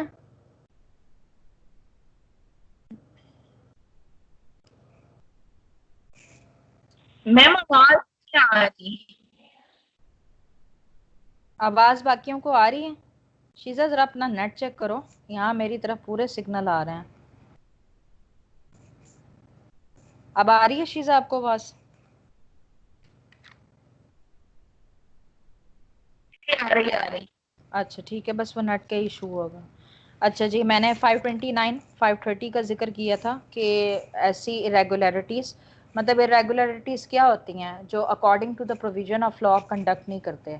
लेकिन 529 के तहत आप चूँकि गुड फेथ में करते हो तो प्रोसीडिंग्स विशिएट नहीं होती, लेकिन अगर आप 530 के तहत करते हो तो प्रोसीडिंग्स विशिएट हो जाती हैं। उसके अलावा जो और ज़्यादा इंपॉर्टेंट प्रोविजंस जो मुझे लगती हैं उसमें है 539 कैपिटल बी। 539 कैपिटल पी में लोकल इंस्पेक्शन का जिक्र किया गया है कि किसी भी स्टेज पे, चाहे इंक्वायरी ट्रायल के हवाले से हो या कोई भी प्रोसीडिंग्स चल रही हैं, तो कोई भी जज या कोई भी मैजिस्ट्रेट पार्टीज को नोटिफाई करने के बाद जिन जगहों पर ऑफेंस कमिट हुआ है वहाँ की वो लोकल इंस्पेक्शन कंडक्ट कर सकता है। ठीक है, तो फिर ये होता है कि एविडेंस के हवाले से रिपोर्ट तैयार कर ली जाती है और मेमो तैयार कर लिया जाता है। तो लोकल इंस्पेक्शन के हवाले से 539 बी प्रोविज़न है। उसके अलावा 540 के हवाले से आपको शायद एप्लीकेशन आ जाए कि जिसमें ये बताया गया कि अगर कोई मटीरियल विटनेस है या कोई पर्सन है जिसकी एग्जामिनेशन ज़रूरी है केस के हवाले से, तो 540 के तहत अदालत तलबी कर सकती है किसी भी स्टेज पे। सही है। उसके बाद 540 ए इस हवाले से कि जैसे कि गैर हाज़िरी माफ़ी की आप दरख्वास्त देना चाह रहे हैं मुलजिम की साइड पे, तो मुलजिम की हाज़िरी माफ़ी के लिए 540 ए के तहत आप एप्लीकेशन दे सकते हैं। उसके बाद अगर मैजिस्ट्रेट रिक्वायर्ड करती है कि इसकी पर्सनल अटेंडेंस रिक्वायर्ड है तो फिर वो रिक्वायर किया जा सकता है। सही है। उसके अलावा मैं ये नोट डाउन करवा दूंगी, अभी जो जो जहन में आ रहा है मैं अभी वो बताती जा रही हूँ। अच्छा, 540 कैपिटल ए भी देख लिया हमने। उसके अलावा मुझे ये लगता है कि ये प्रोविज़न इंपॉर्टेंट है, 544 कैपिटल ए। 544 कैपिटल ए इस हवाले से बताया गया कि जैसे कोई बंदा मारा गया है, ठीक है ना, और उसके जो वारिसान हैं उनको काफ़ी जो तकलीफ़ बर्दाश्त करनी पड़ी है, चाहे वो साइकोलॉजिकल डैमेज की बात करें या जो एक मेंटल एगनी हुई है या कोई नुकसान पहुंचा है, उसकी भरमाई के लिए जब कन्विक्शन का ऑर्डर पास किया जा रहा होगा तो 544 ए के तहत ये भी हुक्म दिया जा सकता है कि जो इनका नुकसान हुआ है ना, आप इस हवाले से इन्हें कॉम्पनसेट कर दें। ठीक है, तो जो कॉम्पनसेशन का हुक्म दिया जाएगा वो as a arrears of land revenue recoverable हो सकते हैं कि अगर आप नहीं पे करते तो फिर आपको इम्प्रिजन करने का भी हुक्म दिया जा सकता है, जिसका दरानिया अमूमन 6 माह का हो सकता है। सही है। 544 ए के बाद ज़रूरी प्रोविज़न, हाँ ये आ सकती है 550। 550 में ये बताया गया है कि जब कोई चोरी का माल कोई पुलिस ऑफिसर अपने कब्जे में लेता है, कोई भी सबॉर्डिनेट अथॉरिटी जैसे अपने कब्जे में ले लेती है, तो उसके हवाले से वो जो मुतलका थाना है उसके एसएचओ को उसकी इतला दी जाएगी, रिपोर्ट सबमिट की जाएगी कि ये चीज़ कब्जे में ली गई है। ठीक है। अच्छा, उसके बाद सेक्शन 552 इम्पॉर्टेंट है। 552 में ये बताया गया है कि जैसे किसी फीमेल को अबडक्ट कर लिया गया है तो उसकी रेस्टोरेशन के लिए जब कंप्लेन मौसूल होती है तो सेक्शन 552 के तहत सेशन कोर्ट कार्रवाई कर सकता है। ठीक है। इलीगली जो कन्फाइंड होते हैं तो उसके लिए सेक्शन 100 की भी प्रोविजन है, वो मैजिस्ट्रेट की पावर है। सेक्शन 552 के तहत सेशन कोर्ट की पावर्स हैं regarding the abducted female, female की सिर्फ बात हो रही है। ठीक है। 552 के बाद बस आखिरी फिर यही बचती है 561 कैपिटल ए, जो कि शायद इक्विटल के साथ आपसे पूछ ली जाए। अमूमन उसमें यही होता है ना कि किसी ऑर्डर को इफेक्टिवनेस देने के लिए या abuse of the process of the court को रोकने के लिए या एंड्स ऑफ द जस्टिस को सिक्योर करने के लिए जब ऑर्डर्स पास करना ज़रूरी हो तो हाई कोर्ट अपनी प्रोविज़न 561 कैपिटल ए के तहत इस्तेमाल करता है। ठीक है जी दानियाल, समझ आइए आपको? उसके अलावा जो शुरू का जो सीआरपीसी है ना, उसमें एक तो ये है ना कि आपने पूरी अथॉरिटीज़ के बारे में पढ़ लिया, कितनी क्रिमिनल कोर्ट्स होती हैं, magistrate first second third class. फिर आपको ये पता है कि प्रैक्टिकली मैजिस्ट्रेट फर्स्ट क्लास ये सेक्शन 30 का मैजिस्ट्रेट होता है। सेक्शन 30 का मैजिस्ट्रेट का मतलब ये होता है कि अजाफी अख्तियारात दे दी जाते हैं मैजिस्ट्रेट ऑफ फर्स्ट क्लास को, तो उसको आप सेक्शन 30 के साथ 34 को मिला के पढ़ेंगे। 34 के साथ मिलाने से ये इफेक्ट कॉज होता है कि 7 साल तक की वो पनिशमेंट दे सकता है 30 क्लास का जो मैजिस्ट्रेट होता है, और कोई भी केस का ट्रायल कंडक्ट कर सकता है, लेकिन डेथ पेनल्टी वाले केसेस नहीं सुन सकता और ना ही सजा दे सकता है। मैजिस्ट्रेट ऑफ फर्स्ट क्लास की पावर 3 साल तक होती है, ठीक है, और 45,000 तक वो फाइन प्रोनाउंस कर सकता है। वेपिंग सॉलिटरी कन्फाइनमेंट भी दे सकता है, जिसमें अर्श और दमान भी शामिल है। तो अगर आप पावर्स की बात करते हैं तो सेक्शन 32 आप देख सकते हैं। सेक्शन 32 में magistrate first second third class आई है, से इसमें से शायद कोई प्रोविजन बना दें, वैसे इतना इंपॉर्टेंट नहीं है, ठीक है। जस्टिस ऑफ पीस में आप अलहदा से डालते पढ़ते हैं 22A से लेके 25 तक ये इसकी प्रोविजंस हैं, ठीक है। उसके अलावा आपको समझ आ रही है ना सबको? अच्छा, आप काइंडली ना अब मार्क कर लें जो मैं आपको इम्पोर्टेंट सेक्शंस बता रही हूँ, ठीक है। सबने मैम एक छोटा पास। सा क्वेश्चन है। हाँ बोलें, जी जी बोलें। मैम हो सकता है गलत भी हो, लेकिन क्वेश्चन है माइंड में है, पूछना था। आपने जैसे भी कहा है कि वो 45,000 तक वो फाइन कर सकता है, ऐसे ही है। तो जी जब मैं एक एक छोटी वाला भाग जाता है, मतलब कि उसको वो तो लाख लाख रुपए का मुचलके मांग लेते हैं मैम। वो जब लाख रुपए का मुचलका मांग देता है, उसकी तो पावर है 45,000 की, तो फिर वो कैसे ये कैसे करते हैं कि लाख रुपए का उसको कर देखें, दें? पहली बात तो ये है कि एज टू दी केस जी जो अदालत कॉग्निजेंस रखती है ना, उसी के पास वो जाएगा। अगर ठीक तो है। उसके पास कॉग्निजेंस है ना, तो केस के मुताबिक उतनी ही वो स्पेसिफाई करेगा, ज्यादा नहीं कर सकता, ठीक है ना। ज्यादा अगर उसने करनी भी है ना, तो डबल तक की इजाजत है, ट्रिपल की इजाजत नहीं है। ये भी आगे प्रोविजन अवेलेबल है, ठीक है। अगर आप इसको आगे पढ़ते हैं ना, मेरा ख्याल से ये सेक्शन 34 में इस बात का जिक्र किया गया कि सजा डबल हो सकती है, लेकिन थराइस नहीं हो सकती, सही है। ठीक है। अदरवाइज ये है कि जो कॉग्निजेंस रखता है उसी के पास जाएगा। तो एज टू दी केस अदालत की जितनी जुरिस्डिक्शन होती है उतनी ही अमाउंट प्रेस्क्राइब की जाएगी। क्लियर है आपको? हाँ जी। अच्छा, मैं आपको या तो वक्त बचाने के लिए इस तरह करती हूँ कि सीआरपीसी के हवाले से जो इम्पोर्टेंट सेक्शंस है ना, वो मार्क करके उसकी स्नैप्स भेज दूंगी। अच्छा, मेरे जहन में ये बात आई थी कि मैंने तो आपको सारे ऑर्डर्स भेज दिए हैं जो मेरे मुताबिक मुझे लगता है कि सीआरपीसी में ये चीज़ें पूछ सकता है। फिर बात ये आती है कि कुछ सेक्शंस को बाकी में पढ़ना पड़ता है, वरना आप अपने ऑर्डर को जस्टिफाई नहीं कर सकते। हाँ, ये भी है कि थ्योरेटिकल क्वेश्चन लाजमी आएगा, एक तो आएगा ना आपको, ठीक है। तो 2 क्वेश्चंस मेरे जिम्मे हैं जिनके हैंडआउट्स में आपको संडे को भेजूंगी। एक क्वेश्चन ये होगा कि क्रिमिनल एडमिनिस्ट्रेशन ऑफ जस्टिस के हवाले से क्या क्या रिकमेंडेशन देना ज़रूरी है, या क्या उसके इम्पोर्टेंट पर्सपेक्टिव्स हैं, एसेंशियल्स हैं इस पे, और या फिर मुल्ज़म के कौन कौन से राइट्स अवेलेबल हैं क्रिमिनल जस्टिस के हवाले से। ये 2 सवाल अब आ चुके हैं, चाहे एडीपीपी की बात करें या जुडिशरी की बारे में बात करें। तो ये 2 क्वेश्चन मुझे फर्दर लग रहा था कि इसकी डिटेल्स प्रोवाइड कर दूं, क्योंकि ये थ्योरी बेस्ड क्वेश्चन हैं, ठीक है। तो अब मुझे आप कलेक्टिवली ये बता दें कि सीआरपीसी के हवाले से कब आपके लिए सही रहेगा कि आप मुझे टेस्ट दे दें, क्योंकि अब मुझे अब कंबाइंड टेस्ट लेना है। मैं आपको सेक्शंस तो बता दूंगी, इतना ज़्यादा कोई रहा नहीं, हम काफ़ी ज़्यादा डिस्कस कर चुके हैं जी। मैम ऐसा करें ना, आप हमें डाटा सारा प्रोवाइड कर दें और एक वीक का टाइम दे दें, उसमें हम सारी सीआरपीसी आपको तैयार करके दे देते हैं। जी, बाकी स्टूडेंट्स क्या कहते हैं इस हवाले से? जी, आप पहले तो इकरा आप बताएं। इकरा, 1 हफ्ता काफ़ी है आपके लिए? अच्छा, अस्मा, शीज़ा। शीज़ा, आपने पहले भी पढ़ा हुआ है काफ़ी ज़्यादा सीआरपी से, तो मुझे लगता है एक दफ़ा गो थ्रू करोगी ना तो फिर इसमें कोई मसला नहीं है। मतलब आज के लेक्चर में अगर मैंने कुछ छोड़ा है तो मुझे लगता है या तो मैंने क्रिमिनल कोर्ट्स की ज़्यादा बात नहीं की होगी। मुझे टाइम चाहिए। कितना टाइम चाहिए? 1 हफ्ता? अच्छा, 1 हफ्ते के हक में कौन कौन है यहाँ पर सेपरेटली बता दें, जिसको जितना टाइम रिक्वायर्ड है, ताकि मेरा लेक्चर डिस्टर्ब ना हो।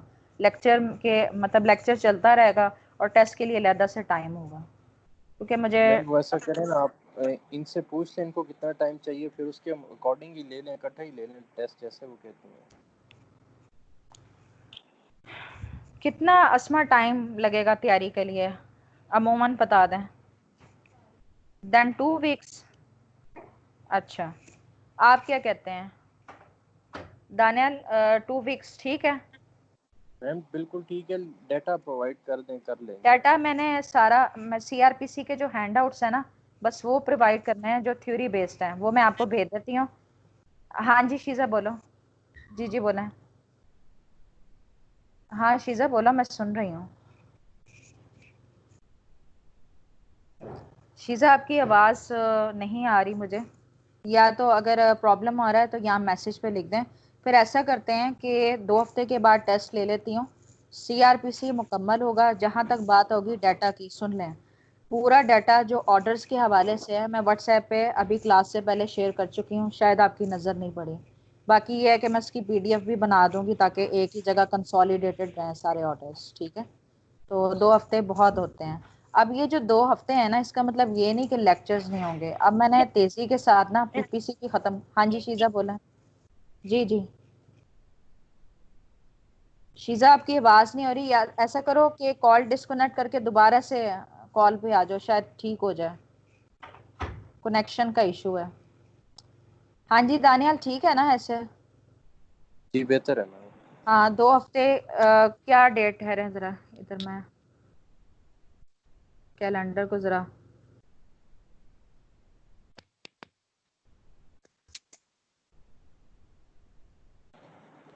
तकरीबन 10 रख लें, 10 अगस्त। ओके मैम, टू मैम 10 रखते हैं बीच में, क्योंकि वीक्स। फिर वो ईद भी फैक्टर आ जाएगा, तो 10 ही रखते हैं।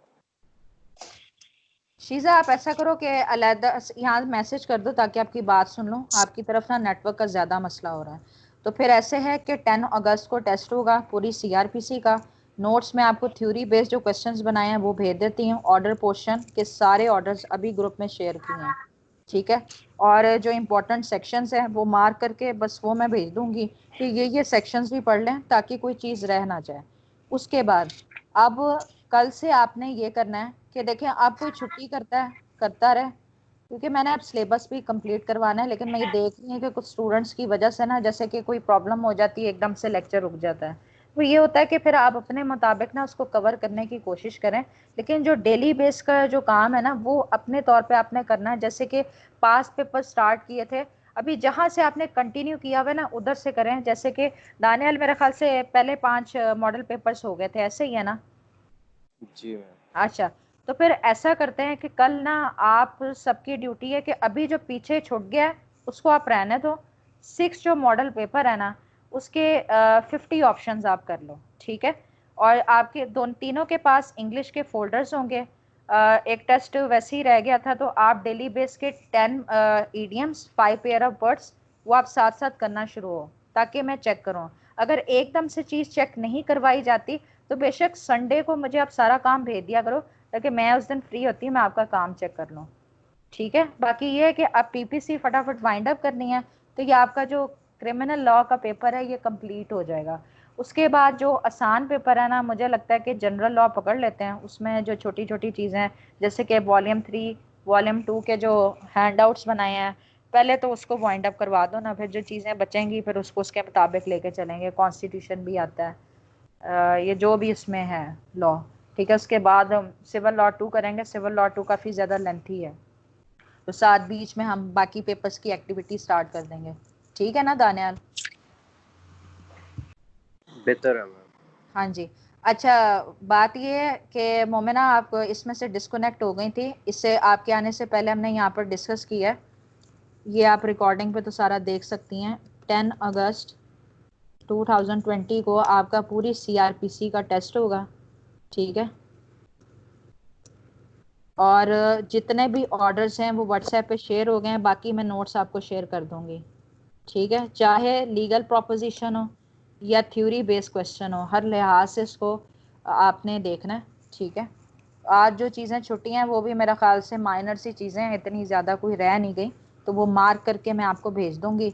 और फिर ये है कि मुझे फर्दर इस पर ना इतना खपना नहीं पड़े। हाँ, मैं आपको रिकॉर्डिंग ये यूट्यूब पे भी मैं ये डाउनलोड करने वाली है, ये मैं अभी कर दूंगी, ठीक है?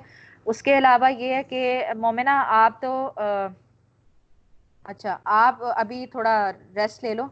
मैं इनसे ना ज़रा कुछ करवाना चाह रही हूँ, आप ये लेक्चर सुन लेना, मैं ज़रा इनको अलहदा से करवा दूँ। आप थके तो नहीं हो दानियाल और इस्मा? मैं कुछ करवाना चाह रही थी कि मैं एक जो लास्ट चीज़ करवा रही थी ना, मैंने कहा उसको ज़रा वाइंड अप कर दूँ। नहीं तो अगर क्या आप मैं इजाज़त है। हाँ, आप डिस्कनेक्ट हो जाए, करवा मैं दो। आपसे थोड़ी देर के बाद बात करती हूँ। हैं, थोड़ा सा टाइम दे दें मुझे। हेलो।